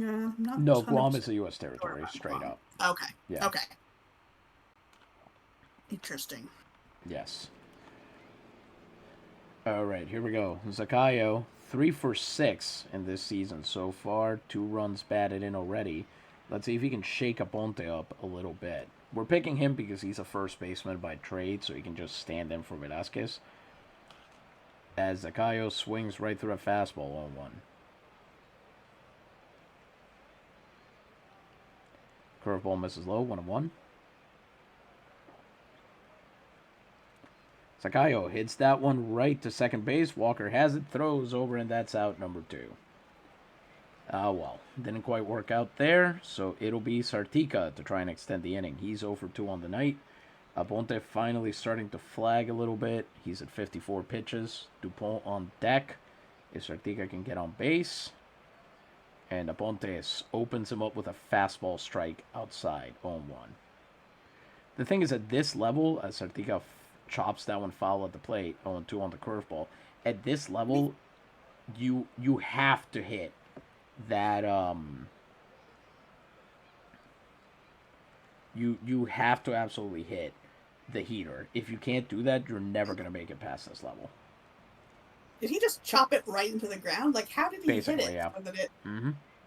He must have hit it very badly, huh? You get the wrong angle on the bat, so even though you think you're barreling it, if you hit it kind of on the underside of the bat, it'll head downwards. Shame. Yeah. I've seen it happen live. It's always kind of surprising for sure. That curveball misses inside. Aponte does not get the call he's been getting all game. So it's 1-2. And then he does. 7th strikeout for Anatolio Aponte. And the inning is over. The Malditos go down 1-2-3. And Zakayo will now be in at first base. We'll put Baxter and let's see, and Medina back up. And let's see if Buchanan can at least get to 100 pitches without getting himself in any more trouble. Marcos Rios is 0 for 1 on the night. I believe there is currently no holder of the Scottish seat on the Navis roster. So Buchanan could, if he... Oh, yeah, because they got rid of Milne. Milne was Scottish, wasn't he? Exactly. Changeup is fouled away, 0-1. That is knocked to Zakayo at first base, and he immediately makes that play. Oh, look at him. He's wearing gold shoes. Those match even better. Oh, those are great. That's amazing. Ah, nice. Styling and profiling. Here comes Lidio Reyes, who is over 2. Now, he's had trouble hitting against lefties, so good argument for leaving him in. Leaving Buchanan in, I mean. Knuckleball is in there, strike 1. That should also be a called strike, and it is. He gets the Aponte call. 0-2 now. Let's see if Buchanan can pound the zone a little bit more here. Finish him off. He does! 3rd strikeout for Ben Buchanan, his 20th on the season. And he will now face with 2 outs Florentino Martinez. You really got to give it to Buchanan. He has given this team everything he's got tonight, even though it seems like his team is not interested in helping him out whatsoever. Here comes Florentino Martinez, who's 1 for 2 on the day. Says Seasider, speaking of fashion, I want baggier pants. Yeah, we may not have much of a choice on that one. It's like we wanted some of these teams to have undershirts with long sleeves. Also not an option. That's a shame. Yeah, knuckleball 0-1. But hey, they added socks just a couple of updates ago, customizable socks, so who knows. Fastball right down the middle, 0-2. And the players have hair now. They don't just have weird bald heads under their caps. Back-to-back strikeouts for Ben Buchanan here to end the inning, and we are through 6. Zumbadorcitos still ahead 1-0, but it looks like the Malditos are showing some life here in the late game. Before we continue with what we hope to be the end of the game, because honestly, a minor league game going into extra innings. Been there, done that. But before we do that, we're going to have a word from our sponsors. Louisa, the booth is, once again, all yours. Thank you. Folks, this one's a note to the public. At the house of Don Tomas Tolosa, son of Mayaguez, has arrived a complete and elegant assortment of furniture made in mahogany, walnut, and other fine woods. Sewing machines with very useful features unknown until the present, new technology. Mechanical fabric crimpers, wall lamps and hangings, tabletop oil lamps, plowshares of all classes and numbers, velocipedes for children, small carriages and toys for the same, glassware, and many other articles which cannot be enumerated here. At the same time, Don Tolosa has the pleasure of offering to the public his new establishment in woods of all kinds.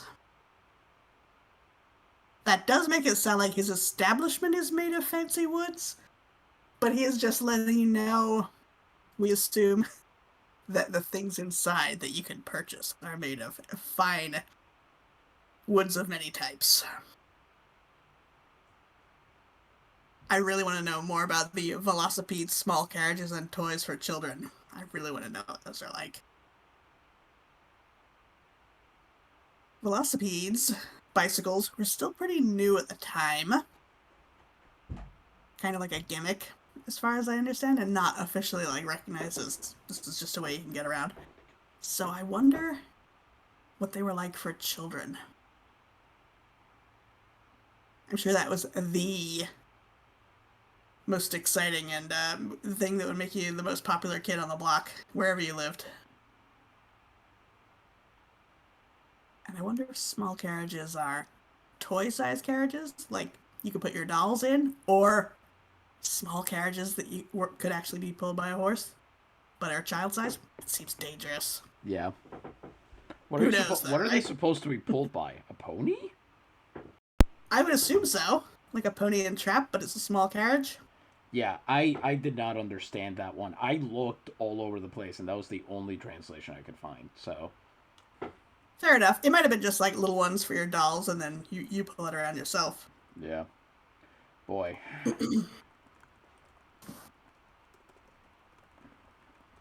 that Exciting though, boys. that's not even the weirdest. That's not even the weirdest commercial we've seen in terms of like goods available at this store. I love when they just have a bunch of stuff. They're like toys, oil lamps, plowshares.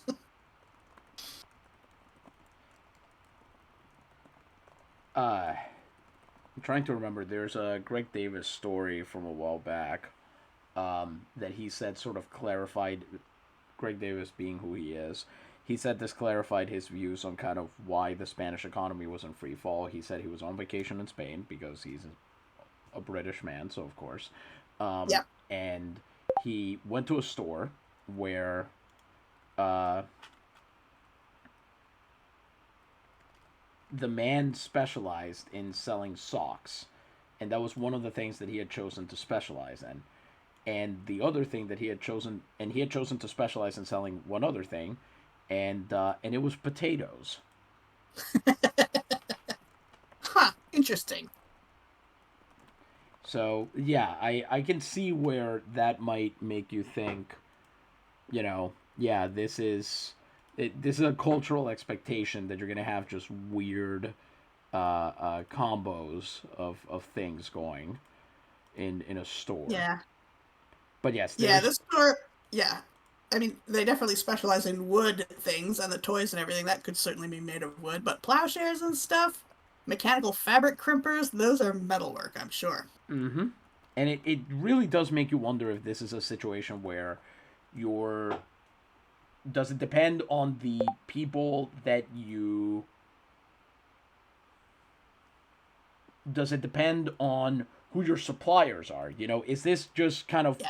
these are the goods that you're able to get, so that's what you're gonna sell, and you just kind of hope that there's a market for those things. I don't know.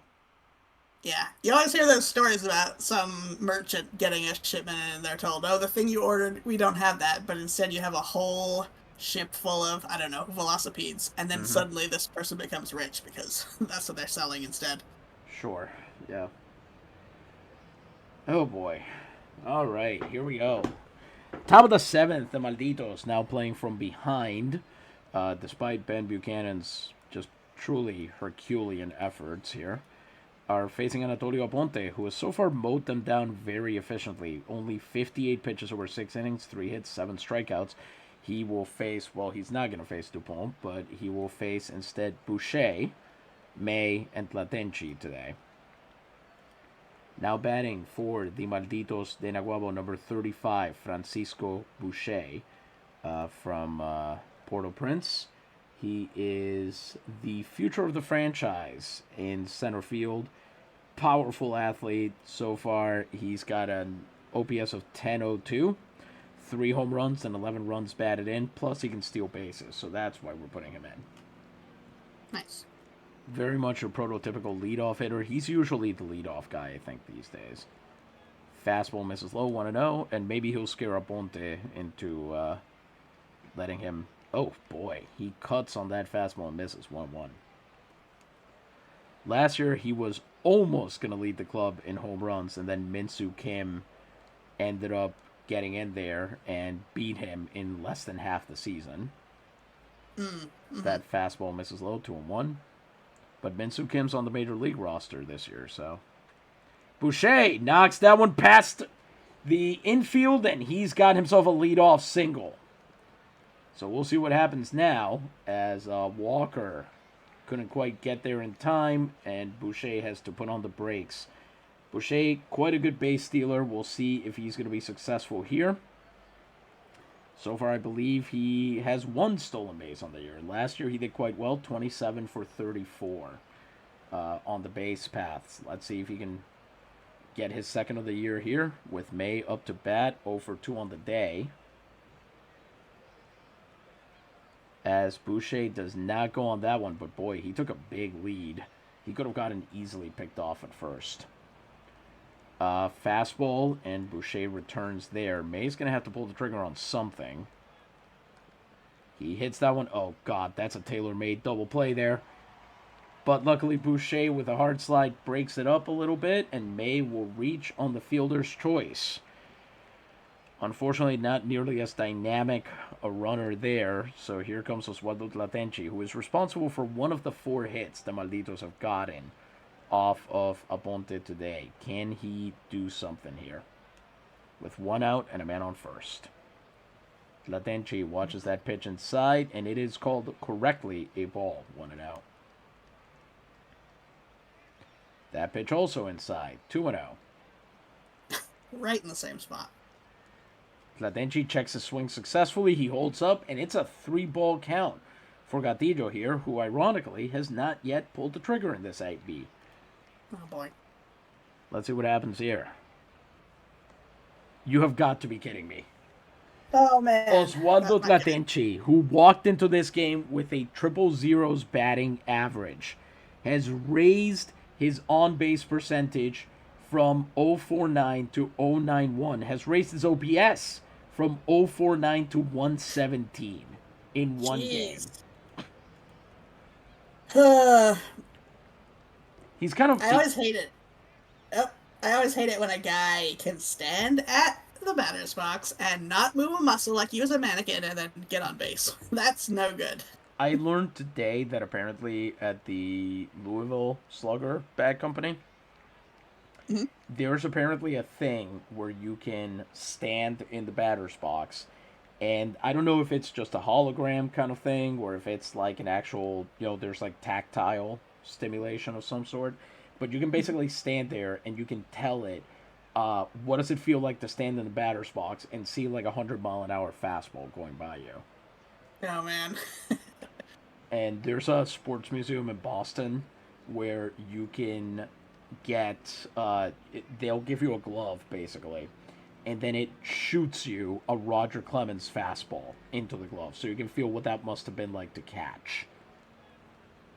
I know for celebrity charity baseball, some like exhibition game, I think it was celebrities versus retired MLB players. Okay. I think it was Paul Rudd who said when he's up to bat and a actual pitcher is pitching a ball, it goes by you so fast it doesn't even feel like it happened. Yeah, I can't even imagine trying to hit that. exactly. All right, here comes Arthur Gleave. He's 0 for 1 on the day, plus a sack bunt. He's got 2 on with 1 out. Let's see if they try to bunt him again. They do not. Aponte misses low with a sinker. 1-0. Can Gleave do something here? Knocks that one. It's a roller back to Aponte. He throws to second. They're going to throw to first, and are they going to get him? They do. They get the double play to end the top of the seventh there. Ugh. His base running really hurt him there.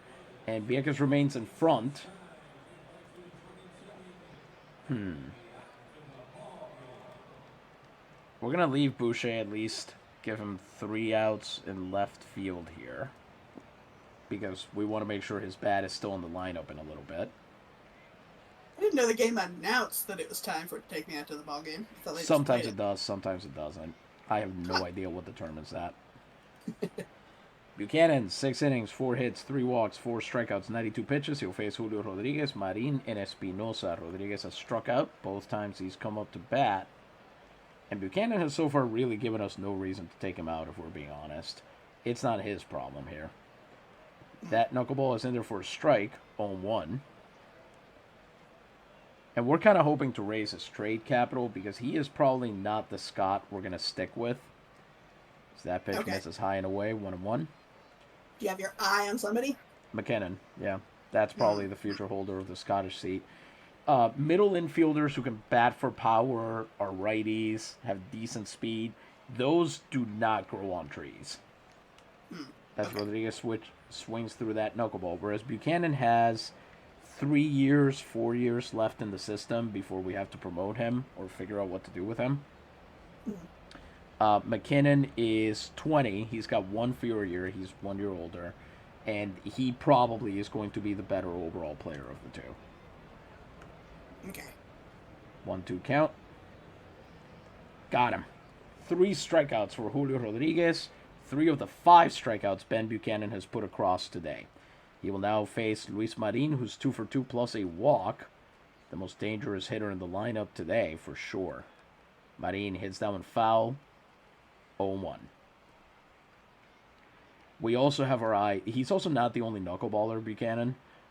We might get to see Owen Coates in this game. He's a Welsh knuckleballer. I think he's the youngest player in the system this season. Oh, okay. And he's got, he just learned a curveball.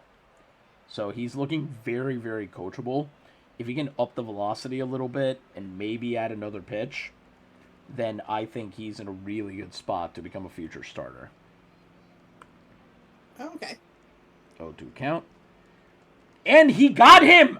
Unbelievable! Ben Buchanan strikes out Luis Marin, who had beaten him all 3 times today at the plate. Gets a little bit of revenge there. 6 strikeouts for Ben Buchanan, and he will now face Tito Espinosa, who is over 2 on the day. Espinosa hit a double back in the 5th inning, and here he knocks that one into center field. Sartica chasing that one back to center field. He comes up, and he's got it on the glove. Beautifully done by Buchanan there in the bottom of the 7th. Nothing across. They remain ahead 1-0. But I think Buchanan's one of these pitchers. He sees guys warming up at the pen, and he says, "You're not taking me off the mound that easy."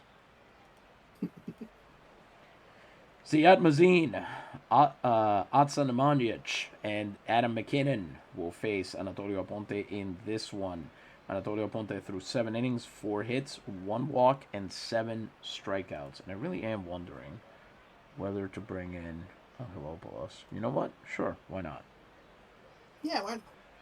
Now batting for the Malditos de Naguabo, number 36, Damianos Angelopoulos. Our Greek catcher of the future, probably.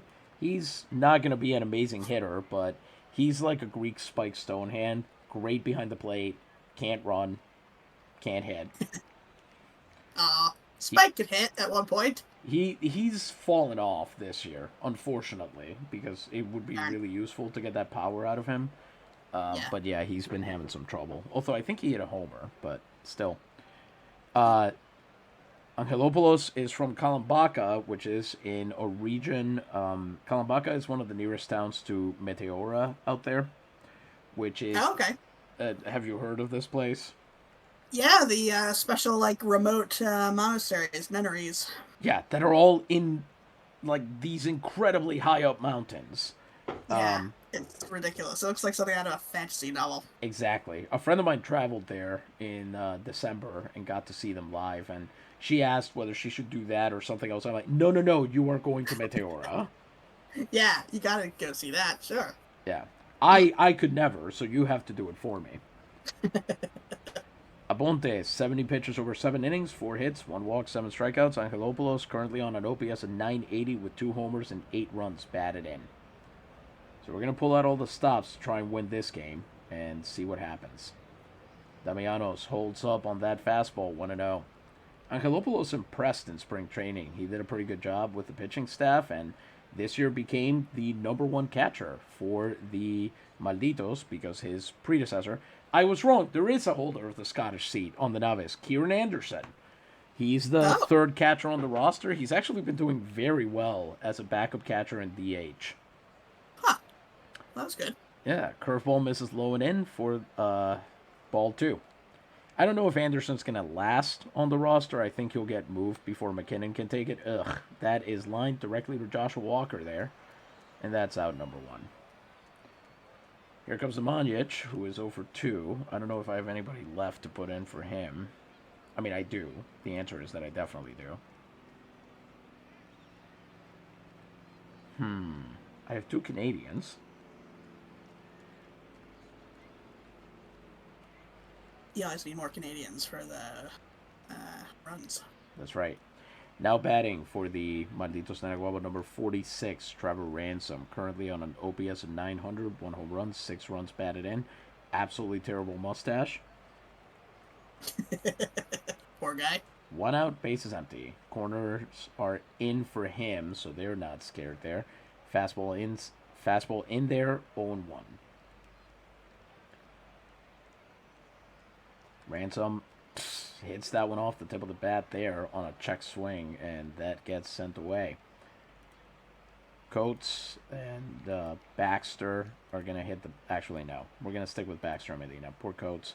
He's had his troubles this season. 0-2 count. He hits that one down the 3rd baseline, but foul.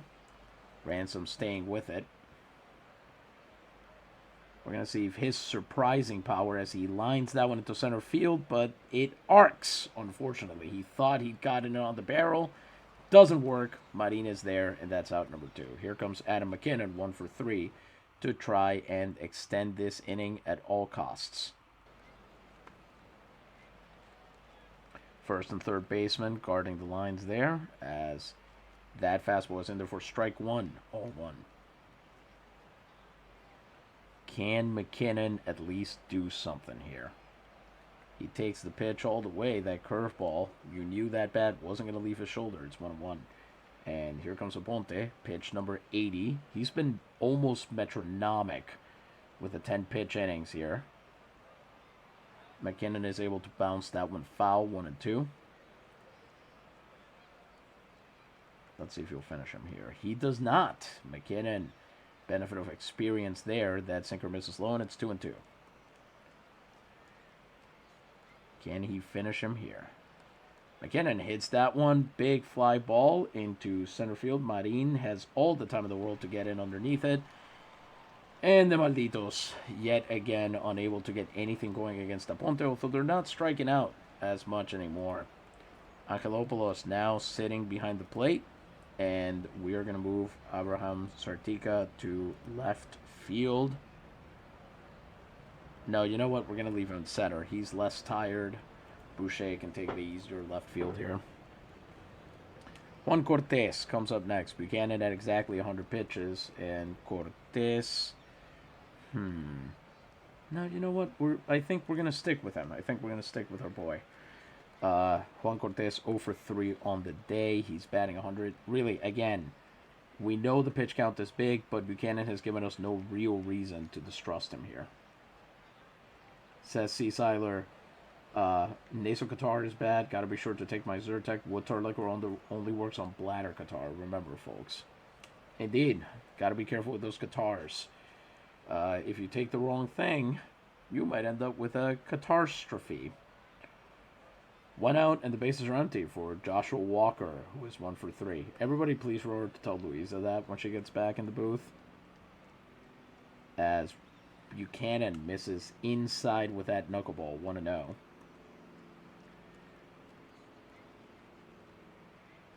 Ball 2 there with the knuckleball, 2-0.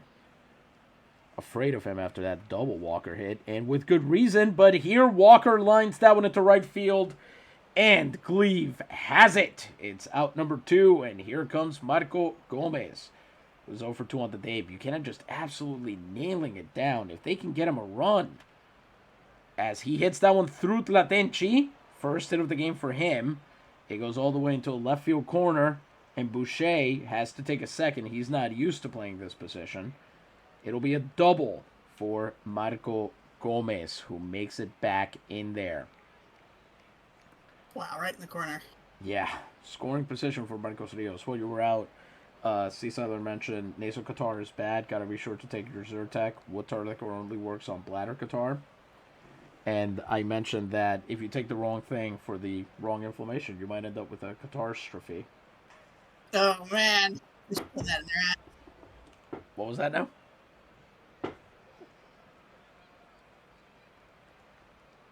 Have we lost you? Can you hear me? I can now. For a second there, I think the sound cut out for a couple seconds there. I heard "oh man" and then I just kind of heard a noise, but it didn't resolve into a word. Oh, I said they should put that in their ads. Obviously. Here comes Marcos Rios, 0 for 2. Why do I have to do the public relations for every company? Seriously. That's lined into center field. Sartica not able to get to it in time. That's going to score a run. The Zumbadorcitos will be ahead 2-0 after that one. Sartica making a big throw to May. And it's an RBI double from Marcos Rios, unfortunately. Oh, man. First run of the game for Ben Buchanan. And now I think we will take him out. He still improved his ERA by almost a full run in this game. See, now I want to leave him in because he struck out this guy. And he's dominated him all game. And also this guy kind of looks like Puerto Rican Ted Lasso. Yeah, he does. He's 0 for 3. Let's see what happens here. Gets strike 1 on the outside corner. Doesn't. Oh no! It's a wall pitch from Buchanan. Rios makes it to third. Can they stop that run coming in as it's 90 feet away? Reyes fouls that one off, 1-2. Let's see if Buchanan will finish him off here. It's a fly out. Sartica chasing it all the way. He puts up the glove and he's got it. Routine play there, and the inning is over. So now you know what the deal is. They've got to get that run in or die trying. Zakayo will be first up in this half of the inning against Anatolio Ponte, who's at 82 pitches. 8 innings, 4 hits, 1 walk, and 7 strikeouts. We don't usually do this, but we're going to tell everybody that this is about to happen. Just in case. Oh, man. I mean, I want those Zumbadorcitos to win, so it's looking pretty good on that front. Let's see how easy it is to get the Marshall Islands flag here. Yes! I'm going to go ahead and predict. I think I'm going to put in St. George to hit for Sartica. So we can put him on the list. And then Haiti for Boucher. The most handsome Maldito, by the way. Who is Boucher? Boucher, for sure. Yeah. His name is Haitian for Frank Bucket. It doesn't sound as fancy. I don't actually know what Boucher is in French, to be honest with you, so. I don't know if I do either. I don't think so. Yeah. Well, I wonder if it has to do with that Bush's mouth, right? It is, yeah, but can you conjugate that into something? I don't know. I would imagine, based on what little I know of kind of how French morphologizes things, I would imagine that boucher should mean something like little mouth, but I don't That know. would make sense. Yeah, yeah. Who knows? You find names like that, and then you look them up, and it's like, oh, this person probably lived near the mouth of a river. You're like, Yeah, I that's guess the other so. thing I was thinking. Yeah, although I don't. In Spanish, at the very least, the word for the mouth of a river is like desembocamiento or something. It's got a lot more going on than just mouth. So Fair. okay, this is very funny. Somebody who engages in logging is a lumberjack, but somebody who engages in blogging is just a blogger. What a missed opportunity. Great. Blumberjack. Awesome. Yeah, I like it. I'm not gonna start saying that. For once in my life, I'm saying no. You say no now, but how will you feel next week? Good question. I won't know. That is future Isidro's problem. Hmm. Nicolo Zacayo leads off. He's 0 for 1. Anatolio Aponte, 82 pitches, 8 innings, 4 hits, 1 walk, 7 strikeouts. Here we go. 3 outs to extend this game. Can they do it? My guess is no, but they have surprised me before. He holds up on the sinker, 1 0. Says Will in St. Louis. And I want it on the record that I almost really did do this. This is not a bit. I almost said in San Luis. Oh, those We are fighting words. we used to have breakfast at La Bonne Boucher Patisserie and Cafe. La Bonne Boucher, the well mouthed? Question mark? The good mouth, I guess. Oh, a boucher like a bocado, maybe.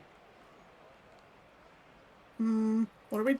What now? Like a bocado, like the Spanish word for like a sandwich or something. Oh, I see. Okay. Because they those are both participial words. They are both past participles. Avocado is like something you put in your mouth. So, That makes sense. yeah. A mouthful, I suppose. Fastball, swung strike from Zakayo there, 2-1. Aponte just getting ahead of them with a very slow heater. Must have a very interesting shape. Fastball is in there for strike 2. There's a Korean bakery in my town. There's a lot of Korean exchange students at the college, Mm-hmm. so it makes sense. But they have named themselves in English Overbaked. And I'm like, that's not a good name for your bakery, though. They seem very nice. I haven't been, but don't like that name. Zakayo pops it up, and it's 1 down. Pantoja now standing in at. Whoa, we have a defensive substitution here. Now playing third base for the Zumbadorcitos, number 47. Are you ready for this name? Oh, okay. Almandeto Pantoja. Huh. What are we looking at in there? Any clues? I do not remember, to be Fair enough. completely honest with you. Now batting for the Malditos de Naguabo, number 26, Ron St. George. He's It's a from real soap opera name. Halifax, so it is not Saint George or any of that nature. Yes, it is. Will says Google Translate says it's the good bite. There it is. Okay. That's a good name. All right. Ron St. George this year, 1 for 3. Not one of the guys that we're expecting to ever see in the Major League roster. If you ever see him with the Naves, a lot of people have been hurt. And you can see why right there as he hits a grounder right to Julio Rodriguez, takes it on assist, and that's out number 2. Francisco Boucher comes up as the last chance. He already got a hit today. Let's see if he can make this happen. Boucher came over from the Corceles de Santa Isabel in a trade a while back. I think we handed back Federico Arguello.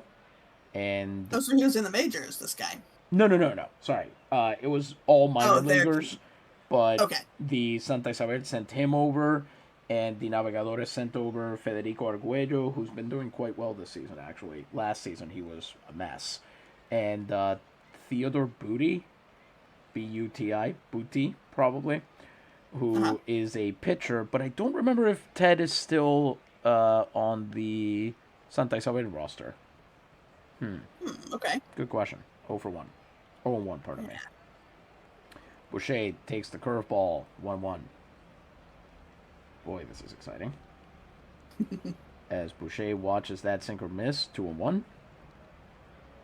Come on, Boucher, do something. Hits that one through. It's a base hit. Francisco Boucher Oh, pinch very singles. good.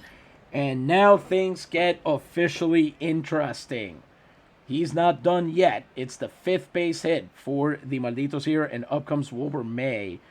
And, boy, we really don't have a chance here. There's no one else to put in. So, as they like to say in MLB The Show, no one better.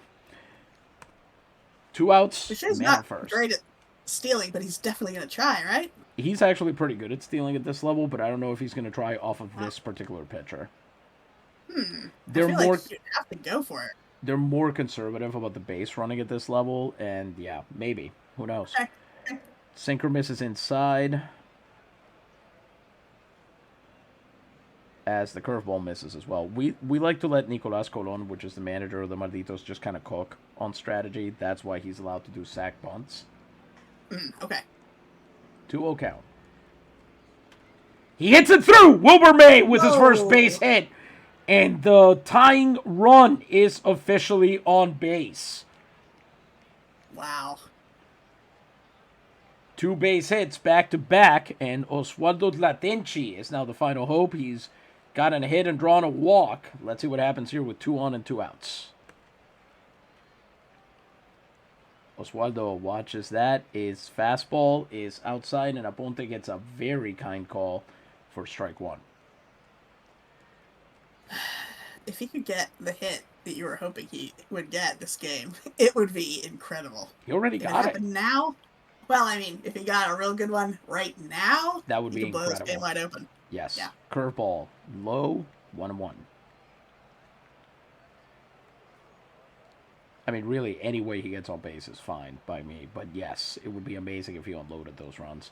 Sinker is low and away. Very low and away. 2-1. See, Aponte has the luxury of doing crap like that because then he knows he can get the strikes. Mm-hmm. So if he throws the occasional terrible pitch, who cares? Fastball fouled away. That is also taken. Oh my God. Full count with the tying run on base. This will be a hell of a payoff pitch. Woo! Here we go. And he got him! Aponte strikes out Tlatenchi to finish the game. Vieques blanks Naguabo on 6 hits, 2-0. And you can see the Malditos are not happy about that. They run back to their dugout sprinting. Yep. Nicolas Colon says Aponte was good, but he wasn't flawless. We had a few opportunities to make something happen, and we didn't do it. Not to take anything away from Vieques, but this is on us. Couldn't have said it better myself. When 2 of your hits are coming off of a pinch hitter and you can't seem to get anything going. Tlatenchi drew the only walk off of Aponte, who gets a very well-deserved win. 9 innings, 6 hits, 1 walk, 8 strikeouts. Buchanan, in the end, did a pretty good job. 8 innings, 6 hits, 2 runs, only one of which was earned, 3 walks, 6 strikeouts, over 110 pitches. Lowered his ERA by basically an entire run. Not too bad, really. Well, congratulations, Luisa. The first time your Zumbadorcitos are on stream, they win a game. How cool is that? Thank you. That was very cool. And it was very good to see both teams play. I want to see more from the Malditos in the future. Hopefully they will do a little better. That would be nice. I'm hoping that once we get about a month or 2 into the season and they start to develop, we'll see that. Some of these guys have been around for 2-3 years now with the team. So if they don't, we're really going to have to start asking some questions about, are we going to cut these guys? Do we start other guys over them? What do we do there? Yeah. Because I'm especially thinking about, for example, like Wilbur May signed knowing that he was going to be on the minor league roster. He sort of did that on purpose. He kind of said, I don't want too much pressure. I know I'm not going to be the most amazing ball player of all time. but I want somewhere I can learn the ropes. And the Navegadores said, you know what? That's great. We need a shortstop because Chendasu got promoted. So why don't you come along? You can have a couple of years to really get a good body of work under you, and then we can trade you somewhere or release you, and you'll get picked up somewhere.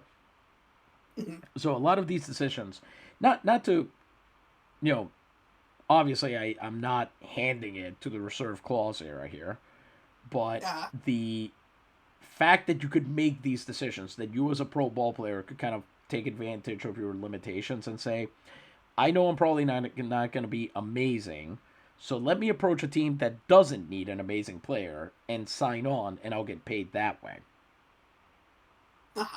Makes sense. You know, it's something. Any final thoughts before we let them go? No, just hope to see more from these players in the future. They have their whole lives ahead of them, and I'm sure they will improve. It would be wonderful. We're gonna see if we can somehow score a game with. We've got so many other teams that we would like to see. Only a few of them seem to be in the same division. I think we can swing games between. I know Lajas and I don't even remember right now. I'll have to take a look. Too many teams. Finally, we've gotten to that point. One last thing we are gonna do, however, is we're gonna see how the Navegadores did today. Everybody ready? Drum roll, please.